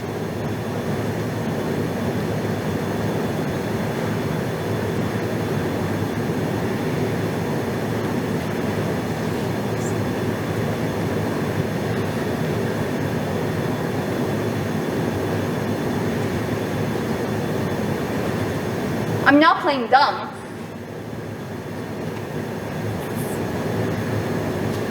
I was sharing ideas. There's no laws against that, are there?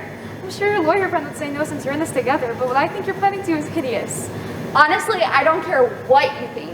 Now get out! Okay, I'll go, young one. Remember one thing. You aren't the Queen Bee, and you won't be until Mr. Starkweather's name is on the dotted line, assuming that ever happens. Kathy told me about Mrs. Trent's accusations, that she came up with the entire cloning idea, possibly with my help. It's a surprise, though, that Mrs. Starkweather remembered it accurately. But is it true? Did you and Kathy give grandfather the idea to clone himself? I don't think that's relevant to the case at hand, Simon. Even if we did, we weren't breaking any laws, right, Mr. Davis? No laws I can think of. So why don't we focus on the law that was broken? I'm referring to murder, of course. Right as usual, Miss Van Zandt. Now, could you offer us any information?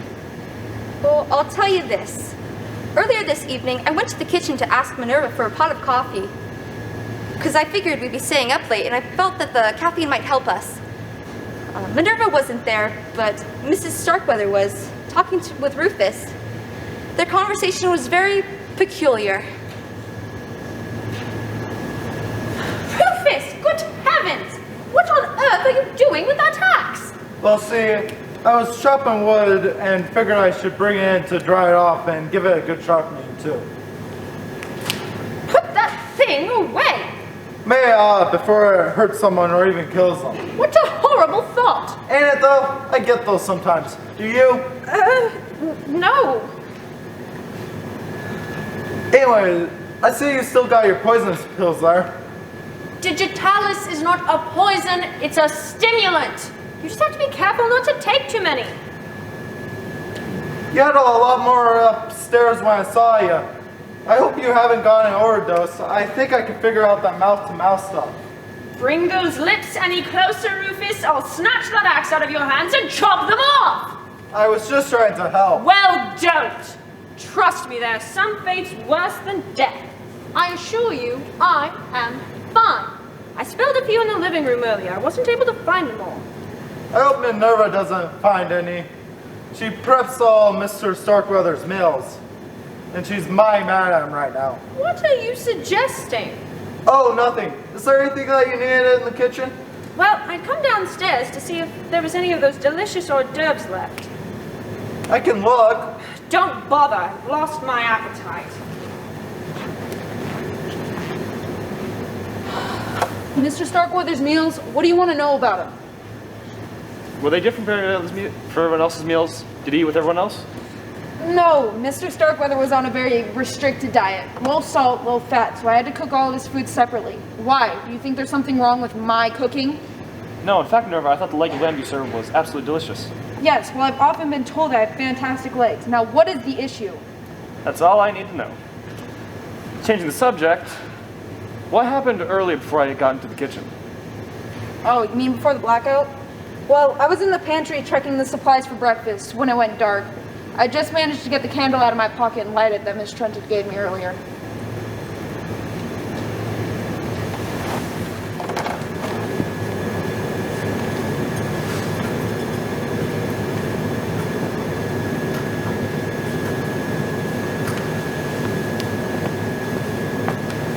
Minerva, Nancy, is everyone all right?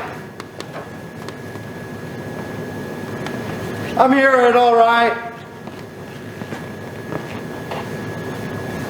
What happened? I was in my room when everything went dark.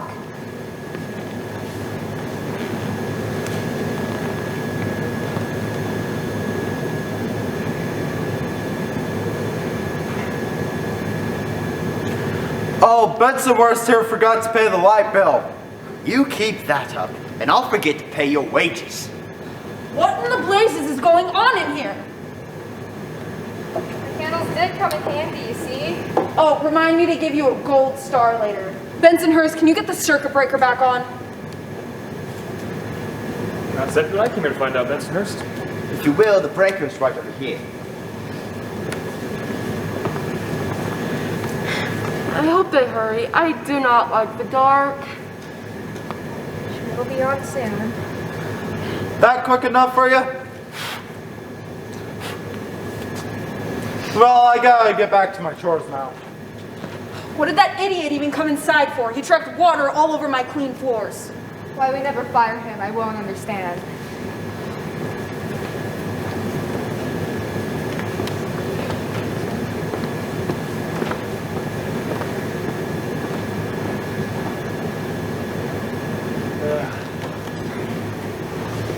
Any luck? It should be enough to pinpoint a killer, but if only I had more. By the time I get to the police, they can easily get out of here. Easy enough to buy an identity with $1/3 million. If only I catch them tonight.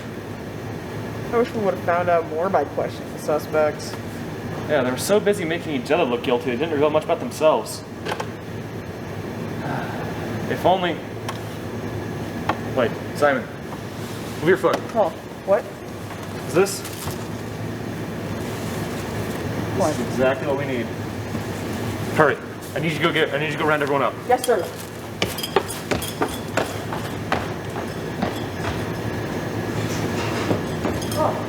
Nancy. Minerva sent me in here to see if you'd like a pot of coffee. No time for that. Quick, go upstairs, grab him down up there, bring him down here. On the double. Yes, sir. I don't think the police chief used one of these sandwich bags. I don't think he'll mind at all.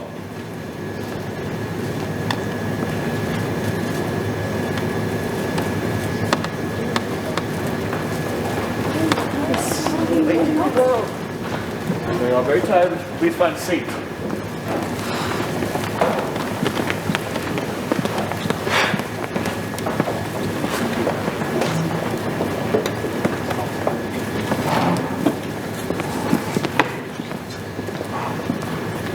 Please find your seats. It's very late, Mr. Davis. If no one else is gonna ask, I will. Why do you decide calls altogether at this hour? I know you're all very tired, but I thought you'd all rest easier if I told you who murdered Simon Starkweather. You discovered you killed him. I believe I have. First, there's something I need to get out of the way. Maybe you're wondering, why a blood pressure cuff? There were plenty of ways to make the murder look natural. Most of you could have scared the old man to death.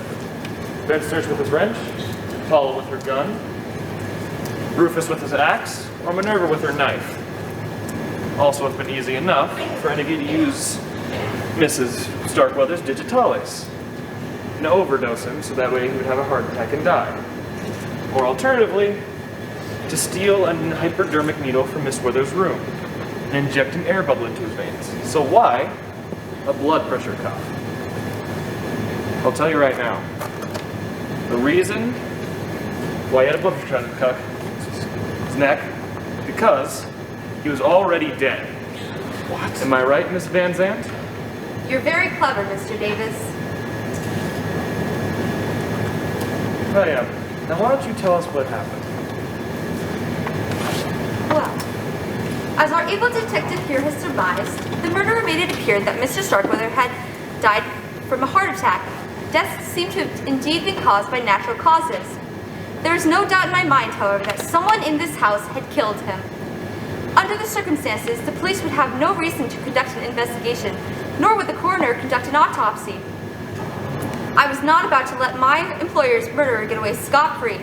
I saw the blood pressure cuff on the bed, so I stuck it around his neck before wheeling him into this room. Your plan worked. No one would ever expect the fact that he got murdered. Why would you put...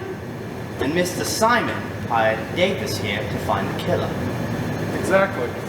That's very naughty of you, Miss Van Zandt. You had me so caught up on how he was murdered that way, I didn't think of why he was murdered that way. Well, if you discovered the identity of the murderer, the end seems to have justified the means. I believe that's so. At least you might even, look over the fact that you tampered with a crime scene. If not, I'm on very good terms with the local judges. Well, hold on. How do we know she didn't just kill him herself? No motive. Yeah. Well, don't keep us in suspense, Mike. Who did kill Mr. Starkweather? I'll do you one better. I'll show you. Bear with me for one moment. What? And all please light your candles. What is going on?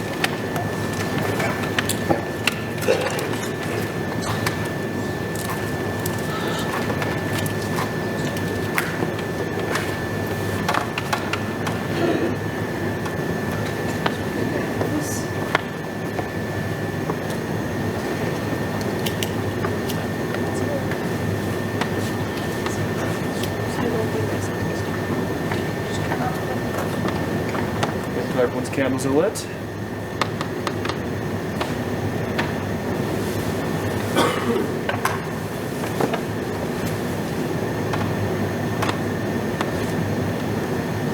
Now, during the initial examination of Mr. Starkweather's body, there were drops on his bathrobe that appeared to be blood.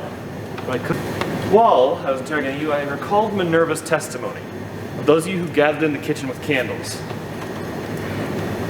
And then I found these thin scrapes of red tallow. Tallow from the candle the killer was holding when he murdered Simon Starkweather. Tallow that the killer dripped onto his bathrobe. Tallow from the candle you are holding, Mr. Bensonhurst. There might have been other red candles. There aren't. We were packing away for Christmas last year. I remember there was no red ones. We have to go buy more for next year. Is this it? A red candle? Is that all you have to offer the police? I got better proof than that. While I was examining Starkweather's body, I found skin under his fingernails. Most likely taken from you as he struggled for his life. I've met quite a few experts on DNA in the last couple of months. I'll have no problem proving it. Bravo, Mr. Davis. Well? I don't suppose you'd consider cloning those samples and throwing the new me in jail now, would you? I didn't think so. Well done, Mr. Davis. And I guess my only mistake was trying to cross a lawyer, Miss Van Zandt. I might have caused you to lose access to Mr. Starkweather's billions, but you sure got your revenge now, didn't you? Now why don't you tell us what happened? You got the main details anyway, so I might as well. I was furious with Mr. Starkweather for dangling our hopes in front of us and dashing him to the ground. I thought a man that cruel didn't deserve to live. So I waited by his hall door and snuck in when I knew he was alone. He was sitting there upright in his wheelchair, and I got close to his face and grabbed both sides and told him he was a monster and that I was going to kill him and he didn't deserve to live. At that point, he scrambled back in his chair, crashing to the nightstand, throwing a pitcher of water and a lamp to the ground, causing the circuit breaker to blow. So you didn't cause the blackout deliberately? Of course not. It nearly ruined everything. Luckily, though, I'd been able to get my candle out and light it. I reached for the oxygen mask on the back of his chair and smothered his face with it. At that same moment, he made a feeble attempt to try and fight back, leaving these scratches on my wrist, which you saw, and causing me to spill candle wax on his robe. He kept ringing that infernal bell. I don't know if he died of suffocation or a heart attack, but it was all over in seconds. And then? I blew my candle out and threw it back in my pocket. I had snuck through the door connecting to Nurse Wither's room here. She had just been able to get her candle out and was lighting it. As soon as she did, I grabbed my wrench and hit her upside the head with it. She fell to the floor, snuffing out her candle with it. Then, I got into the kitchen and met the rest of the servants and came in here when the Collins girl screamed. So you must have been surprised everyone else to find the blood pressure cuff from Mr. Starkweather's neck. Of course I was, but it was easy to tell Miss Van Zandt here had pulled. I didn't dare try anything. Until now. Don't anybody move. I don't have much else to lose now, do I? Hold on, don't do anything I regret. It's too late for that advice, Mr. Davis. Get up. You're coming with me. Where can we go? The bridge is washed out. I know the fallen tree that Master Simon here was speaking of earlier. Simon, throw your keys on the table. Grab them. You aren't going to get away with this. I think I might. All of your cars are on this side of the street, and by the time you get to town, I will be long gone and hours away. What about me? What do you think I'm gonna do with you? I would have committed the perfect murder if it wasn't for you. Nothing if I can help it. Ah! Are you okay? I'm fine. Hold it right there. You burned me! Consider it a preview of the afterlife. Let's keep on me. You ever go in handcuffs will come in handy? What's that? Mike, remind me to pay you a big bonus after all this. No problem, boss. You're gonna be behind bars for a long time. What do you have to say for yourself? I wonder if that warden could use a good butler.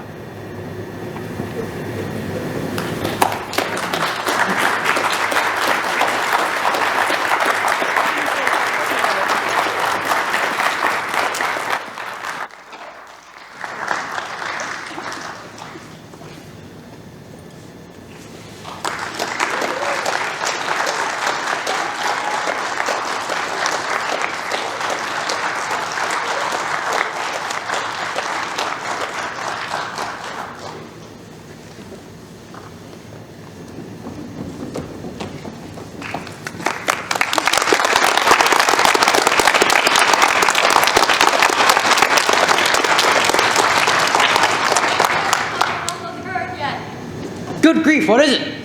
Telegrapher came for you. They say it's urgent. I'm sorry, folks, but I better see what this is all about. It's from Mr. St. John. He says he just came to from a drug-induced coma, and when he awoke, a fantastic solution to the play was crystal clear. Oh my, really? Yes, that's brilliant. Folks, this new ending is incredible. Better than any of the possible conclusions he had come up with before. You simply have to see it. It'll take me a few minutes to go over the changes with the cast, but I'm sure they can handle it. I see a few changes that need to go into the first act, so I guess we'll have to do the whole play again. Oh my, really? I would have never thought of that.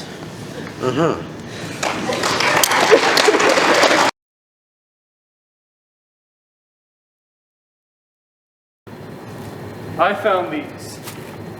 Thin scrapes of red tallow. Tallow that matches the drops found on Simon Starkweather's dead body. Tallow that the tallow from the candle the killer was holding when he strangled Simon Starkweather. When she murdered Simon Starkweather. Tallow from the candle you are holding. Fiona Starkweather. Candles. They're art. I remember thinking last Christmas that we'd have to go out and buy new ones for next year. Are you telling me the only evidence you have to offer the police is wax from this one candle? I got better evidence than that. While I was examining Mr. Starkweather's dead body, I found traces of skin under his fingernails.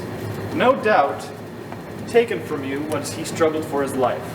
I've met quite a few experts in DNA in the last couple months, and I have no problems proving it was you. Don't suppose you'd bother cloning those scrapings and putting the new me in prison, would you? Didn't think so. Seems my largest mistake was trying to cross a lawyer, Miss Van Zandt. May have caused you to lose access to your billions, but you certainly got your revenge. Why don't you tell us what happened? Might as well. You figured out most of the details anyway. I was furious with Uncle Simon for building up our hopes with his fortune and then dashing them away. I thought a man that cruel didn't deserve to live. So when I was sure he was alone, I snuck into his room. He was sitting in his wheelchair. No one was with him. I grabbed the handles of his wheelchair and leaned right into his face. I told him a man that cruel didn't deserve to live. I told him I was going to kill him. I reached for his throat and he wheeled backwards, slamming into the bedside table. The impact sent the reading lamp crashing onto the floor and the water pitcher right on top of it. When the water hit the lamp, it short-circuited and blew the circuit breaker. So you didn't cause the blackout deliberately? No, it nearly ruined everything. I grabbed the oxygen mask and I lit the candle.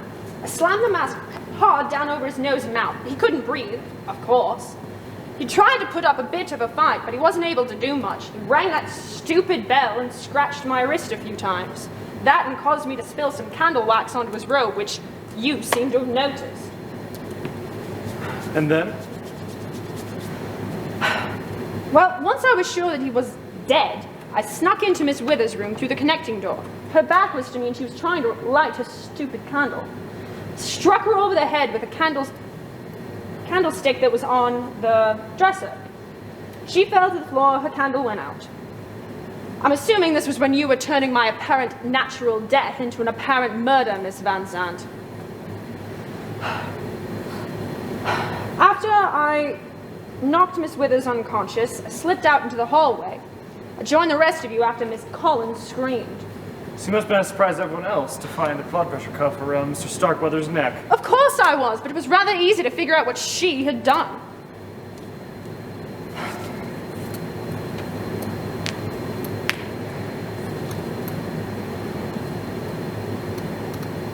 I would have gotten away with it if you hadn't interfered.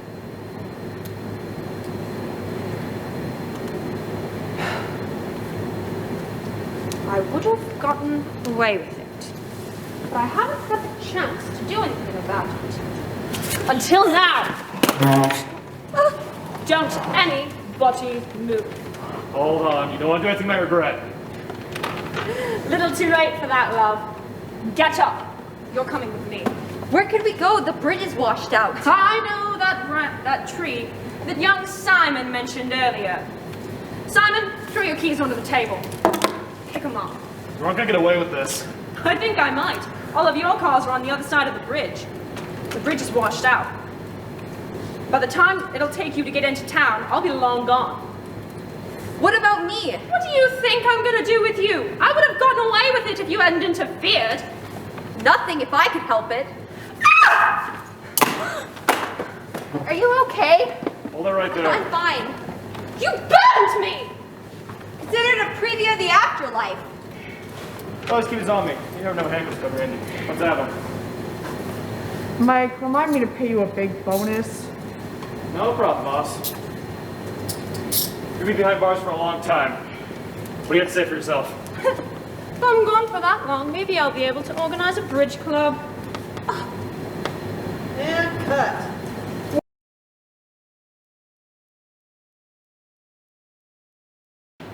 I found these thin scrapes of red tallow. Tallow that matches the drops found on Simon Starkweather's dead body. Tallow from the killer's candle when he strangled Simon Starkweather to death. Tallow from the candle you are holding. Jordan Starkweather. There could have been other red candles. There aren't. I remember thinking last year when we were packing away for Christmas we would have to get more for next year. So, you're telling me that the only evidence you have against me is a red candle? That's not all. While I was examining Mr. Starkweather's body, I found a little bit of skin under his fingernails. No doubt, taken from you while he struggled for his life. I've met quite a few experts on DNA testing in the last couple of months. They'll have no problem determining that it was you. Bravo, Mr. Davis. Well? I don't suppose you'd consider cloning those scrappings and putting the new me in jail, would you? I thought not. Well, Miss Van Zandt, I suppose my one mistake was trying to cross a lawyer. I may have caused you to lose access to Uncle Simon's billions, but you certainly got your revenge. Why don't you tell us what happened? I might as well. You figured out the main details anyway. I was furious with Great Uncle Simon for building our hopes up and then dashing them to the ground. I thought a man that evil didn't deserve to live. So I waited outside his bedroom door to make sure he was alone. When I made sure I walked in, he was there, sitting in his wheelchair, awake. I grabbed the arms of his wheelchair and leaned right down into his face. I told him that what he was planning to do was monstrous. I told him he didn't deserve to live. I told him I was going to kill him. So I reached for his throat, and he reeled back, knocking into a nightstand, causing a lamp to fall to the floor and a pitcher of water after it. Once they collided, the short circuit happened and the breaker blew. So he didn't mean to cause the blackout? No, it nearly ruined everything. I had to light that bloody candle and clamp his oxygen mask over his face. He tried to scratch me with one hand and ring that infernal bell with the other. It was over in seconds. I don't know if he died of a heart attack or of suffocation. The old man's feeble attempts didn't do much, but I guess it was enough to pin his murder on me. And then? I blew out my candle and replaced his oxygen mask. I went to the adjoining room, and Miss Withers was there with her back turned to me. So I grabbed a brass candlestick off a bureau and struck her with it. Her candle blew out soon after. I suppose, Miss Van Zandt, this was when you were turning my apparent natural death into an apparent murder. I had to sneak around the house so I could come out those French doors and meet you when Kathy screamed. So you must have surprised everyone else to find the blood pressure around Simon Starkweather's neck. Of course I was, but what could I do? It was easy to guess what Miss Van Zandt had done, but there was nothing I could do about it. Until now, nobody moved. Hold on, you don't want to say you might regret. It's a little late for that advice, Mr. Davis. Get up! Where could we go? The bridge is washed out. I know where the tree is that Simon mentioned. Simon, throw your keys on the table. You aren't gonna get away with this. I think I might. The bridge is washed out and all your cars are on this side of the river. It'll be hours before you can contact the police and I'll be long gone by then. What about me? You ruined my perfect murder. What do you think I'm going to do with you? Nothing if I can help it. Oh, are you okay? I'm fine. Hold it right there. You burned me!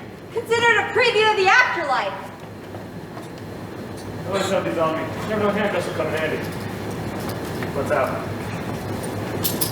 Mike, remind me to pay you a big bonus. Not me, boss. We're gonna go behind bars for a long time. Do you have anything to say for yourself? Mother, find out that Dr. X's name. I'll send you some skin. And cut.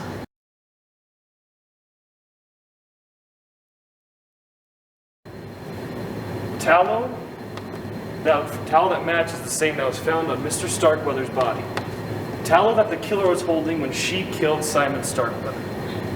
Tallow from the candle that you are holding right now. Minerva Walker. There could have been other red candles. There aren't. I remember thinking last year when we were putting away the Christmas supplies, we'd have to go out and get more new ones for next year. So is that the only evidence you have against me, is this stupid red candle? I have better evidence than that. When I was examining Mr. Starkweather's dead body, I scraped under his fingernails and found these traces of skin. Skin that I'm pretty sure matches your DNA. I've met quite a few experts on DNA in the last couple of months. I'll have no problem proving it was you. Well? I don't suppose you consider cloning those scrapings and putting the new me in prison, would you? I didn't think so. Why don't you tell us what happened? I might as well. You already figured out the main details anyway.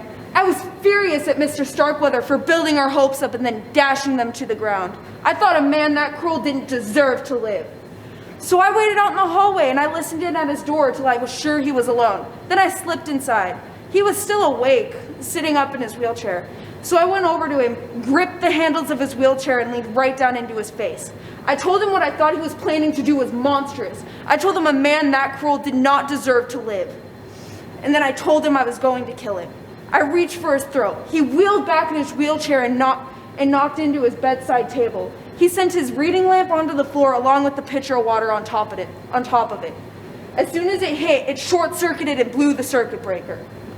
So you didn't cut the power on accident? No, it nearly ruined everything. Luckily, I was able to get my candle out of my pocket and light it and hold it with one hand while I grabbed the oxygen mask off his chair with the other. I clamped it down hard over his mouth and nose. He couldn't breathe, of course. He made a feeble attempt to fight back. He was scratching me with one hand while he rang that stupid bell with the other. But he wasn't able to do much. I'm not sure if he died of a heart attack or suffocation, but it was all over within seconds. He wasn't able to do much, but I guess it was enough to pin his murder on me. And then? Then I blew out my candle, and I put the oxygen mask back on his chair. I slipped into Miss Wither's room when her back was to me. She was just getting her candle out to light it when I grabbed the brass candlestick off her bureau and struck her with it. She fell to the floor and her candle went out. Man, I slipped back out in the hallway. But I guess at this point, Miss Van Zandt, you were busy turning my apparent natural death into an apparent murder. I ran in with the rest of you after Miss Collins screamed. So you must have been as surprised as everyone else to see the blood pressure cuff around Mr. Starkweather's neck. I was, but what could I do about it? It was easy to guess the stunt that Miss Van Zandt has pulled. You know, I really would have loved to kill you too, but I didn't dare try. Until now. At this point, I don't have anything else to lose now, do I? Don't anybody move. Easy, you don't want to do something you might regret. It's too late for that advice, Mr. Davis. Get up, you're coming with me. You aren't gonna get away with this. Oh, but I think I might. The bridge is washed out, and Simon's car is on the other side of the street. Simon, throw your car keys on the table. Grab them, Lois. All the phone lines are out. By the time you guys get to town, you won't have enough. I'll be long gone by then. What about me?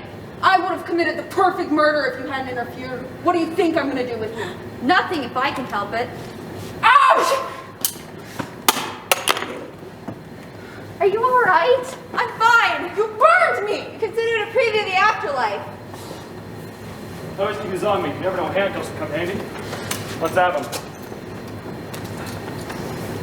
Mike, remind me to pay you a big bonus after this. No need. You're gonna be behind bars for a long time. You think it's safe for yourself? Yeah, at least somebody else can do the cooking for a change.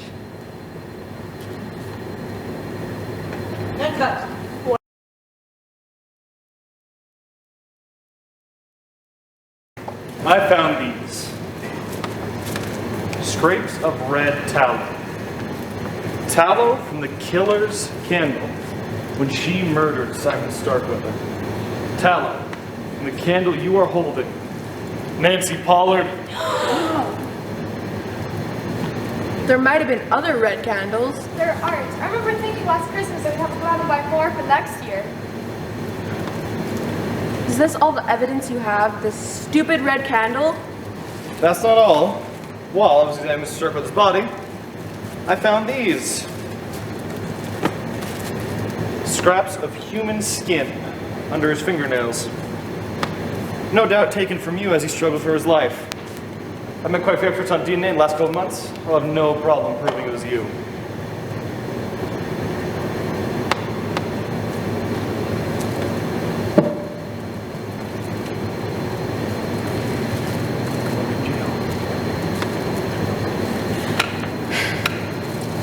suppose that you might take those skin samples and put the new me in prison? I didn't think so.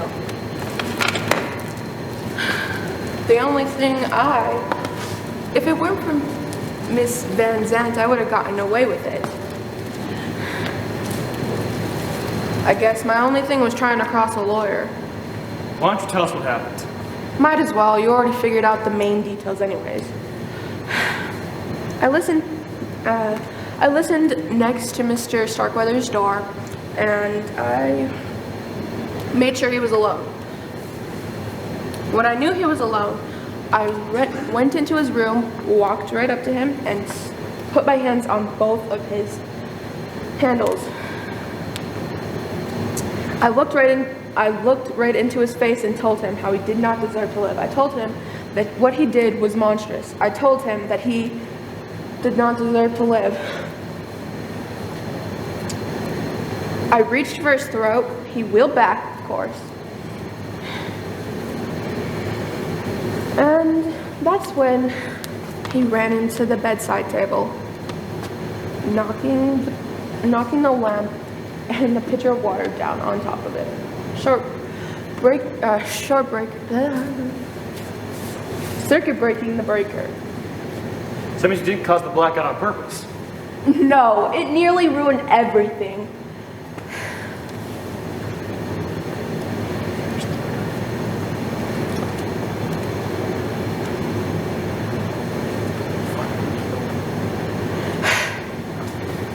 I managed to grab the oxygen mask off of the back of his wheelchair, and I smothered him with it. I put it right over his nose and lips and squeezed as tight as I could.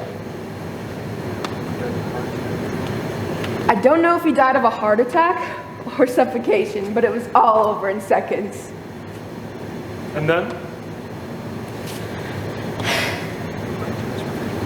I went into Miss Wither's room and saw her trying to light her. I lit my candle first, and then I went into Miss Wither's room, seeing her trying to frantically light her candle.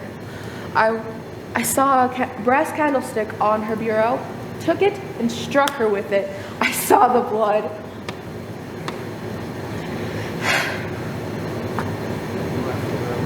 I left the room. As soon as I heard Miss Collins scream, I quickly went back with everyone else and went to see what all the commotion was. So that means you must be surprised everyone else to find the blood pressure come from Mr. Starkweather's neck. I was, but there wasn't really much I could do with it. The only thing I could have done was try and feel like that was Zandt. I never had the chance to, or the courage. Until now! Don't anybody move! Fine, I'll do something you might regret. There's nothing I have to lose.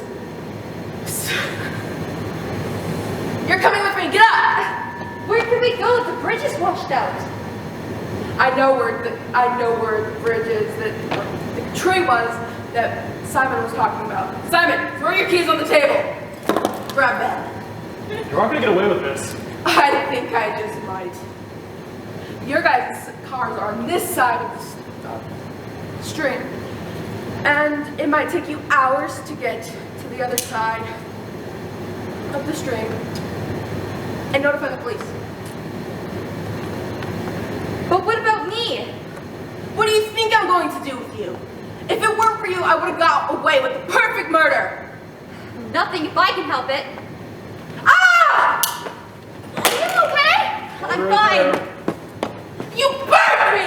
Consider it a preview of the afterlife. Let's keep on me. Never know handcuffs will come in handy. Let's have them. Like, remind me to pay you a big bonus. No need, boss. They're gonna be on guards for a long time. What do you have to say for yourself? See your visitors day, Jordan? I don't know why I like them. Yeah, what happened to the lights?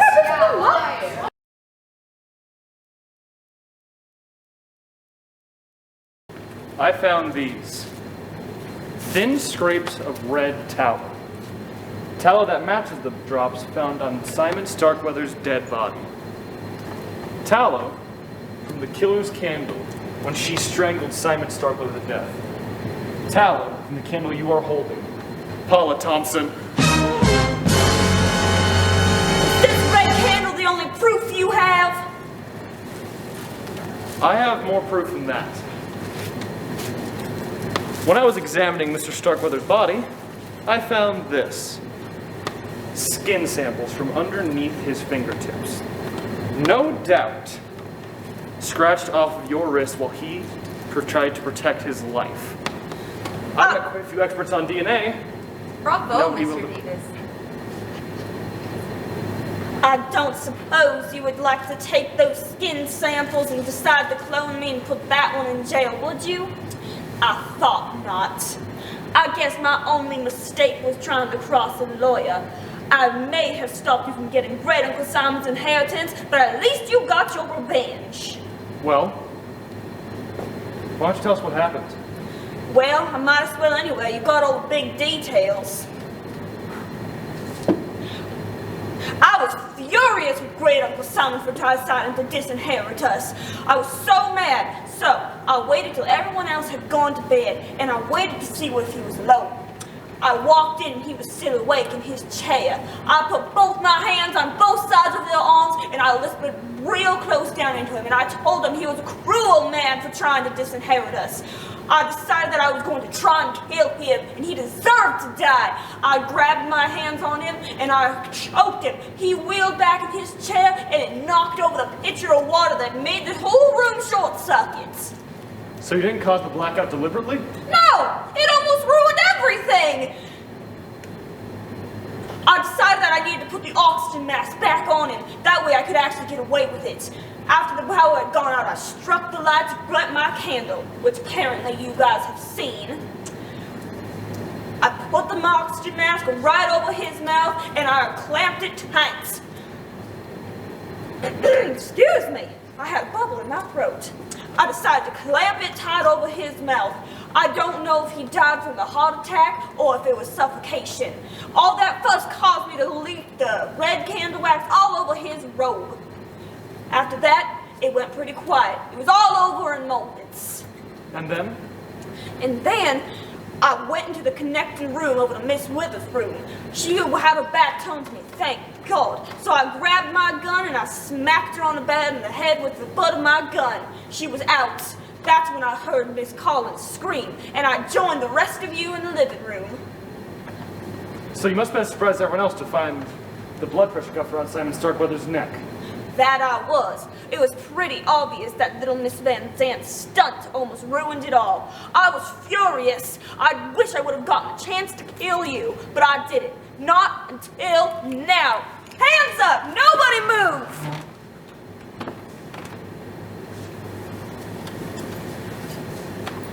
Oh, You almost ruined everything. Calm down. You don't do anything you might regret.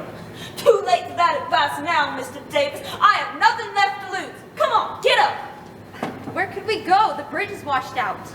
I know that trail great Cousin Simon was talking about. Plus, all the cars on this side of the street. By the time it took you guys to get into town, I'd be long gone. Simon, put your keys on the table. We're gonna get away with this. Grab them. Oh, I think I will. By the time it takes you guys to get into town, I'll be long gone. All the phone lines are dead. What are you gonna do? What about me? What about you? You almost ruined my perfect murder. What do you think I'm gonna do with you? Nothing, if I can help it. Ah! Are you alright? Hold it right there. I'm fine. You burned me! Consider a preview of the afterlife. Housekeeper, you never know what handcuffs will come in handy. Let's have it. Mike, remind me to pay you a big bonus. No problem. You're gonna be behind bars for a long time. What do you have to say for yourself? Do you think the prison has a copy of the DAR? And cut. We made it.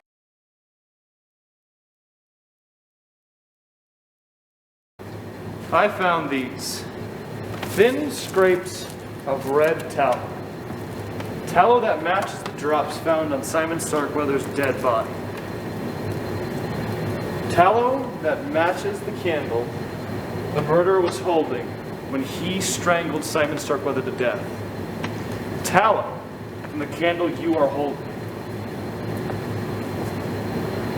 Rufus Jones.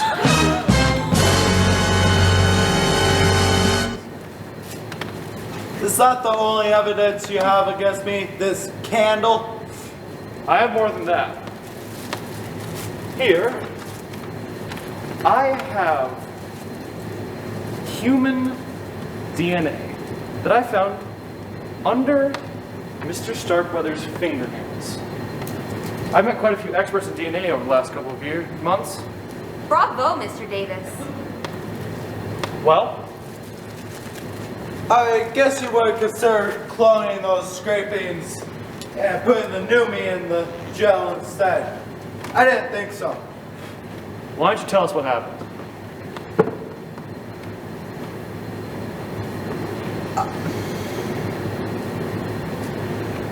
I may as well, since you figured out the main details anyway.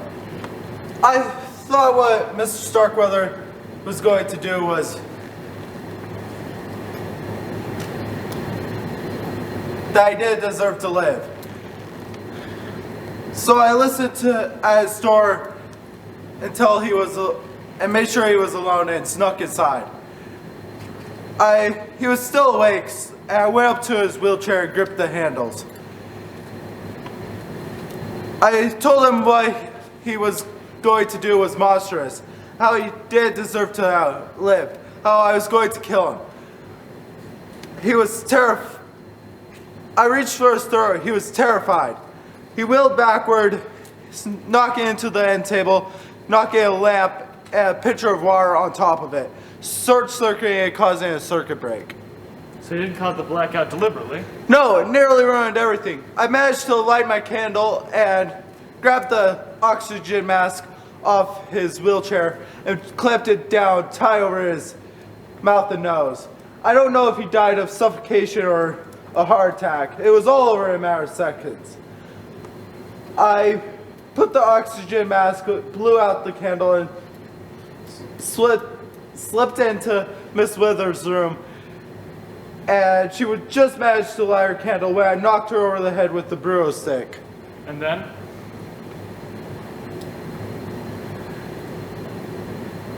Then I slipped into the hall and came in here when I heard the Miss Collins scream. So you must have been as surprised as everyone else to find the blood pressure cuff around Mr. Starkweather's neck. I was, but what could I do? It was apparent what Mrs. Van Zandt had done. I would have loved to kill you too, but I didn't know. But I did dare try. Until now.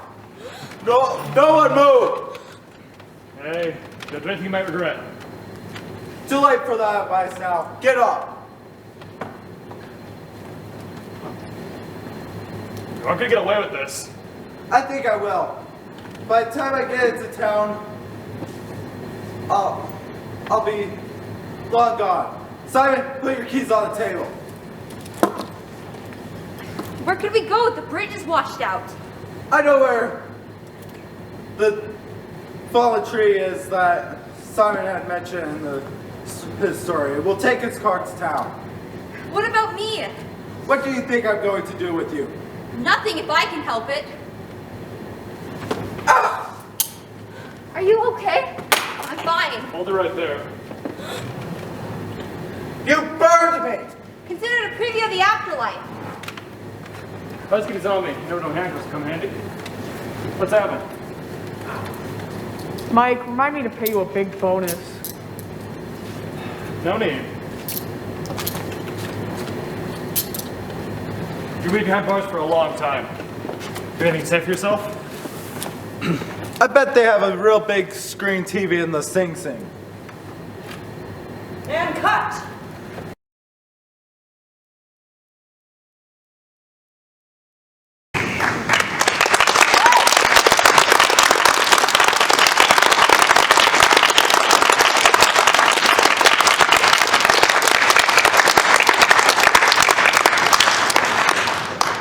I'm already losing it a little, so bear with me. Every time we have a last performance, I come up here and I brag about my seniors and how much I adore them and how much I'm going to miss them. And I have started giving them lapel pins for every play they do as seniors. Just a little memento to remember their time here and what they've accomplished. Before I continue with it, I'd like to bring up two seniors who were not able to be a part of this play, but they've been a part of other ones and they deserve to be here too. Andy and Alex.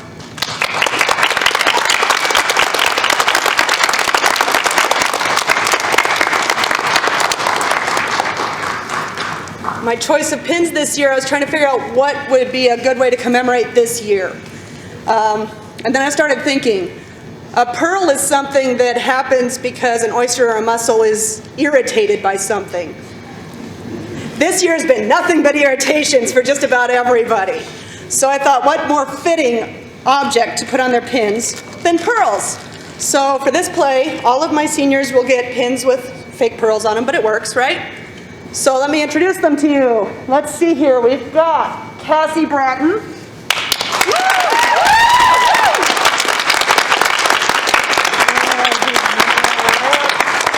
Izabell Siegle.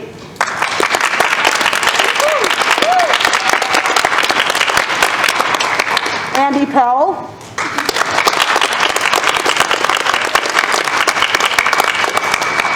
Alex Anderson.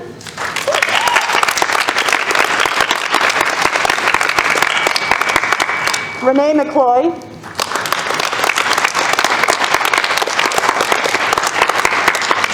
And Jasper Bodily.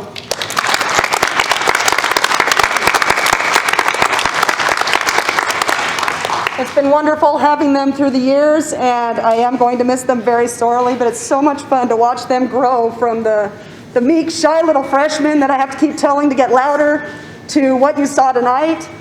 And I know that they're going to go off and do great things with their futures. We as well have a gift for you, Miss Tuma. Of course, they have a gift for me. I'm very sorry about the accent. It's kind of stuck with me. Anyway, we have been working on this for about 3 years, Oh my 4 gosh. years. Oh It my has gosh. been 4 years in process. I've been planning this since I was a freshman. Of course This you is...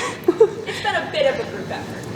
Yeah, it was mostly me. Anyway, so over the past 4 years, we've collected memories from all of our favorite moments, and we have devised and done so much work with these people, and we'd like to present you with this scrapbook that we made. Thank you. If you want to read it now, you can. It tells you a little story. That's so cool. I will. Thank you. Thank you very much. You have been the most amazing director any one of us could have ever asked for. And not only have you been a great director, you have also been a mentor, a teacher, a mother, a friend, everything that we could have ever imagined you ever being. And especially for some of us, you have been our therapy when we've all gone a little senile, wanting to kill one of the other cast members, or frustrated about our makeup or how our costume's gonna work. In other ways, you are just the best person that could have ever helped us through these last 4 years, so I thank you greatly.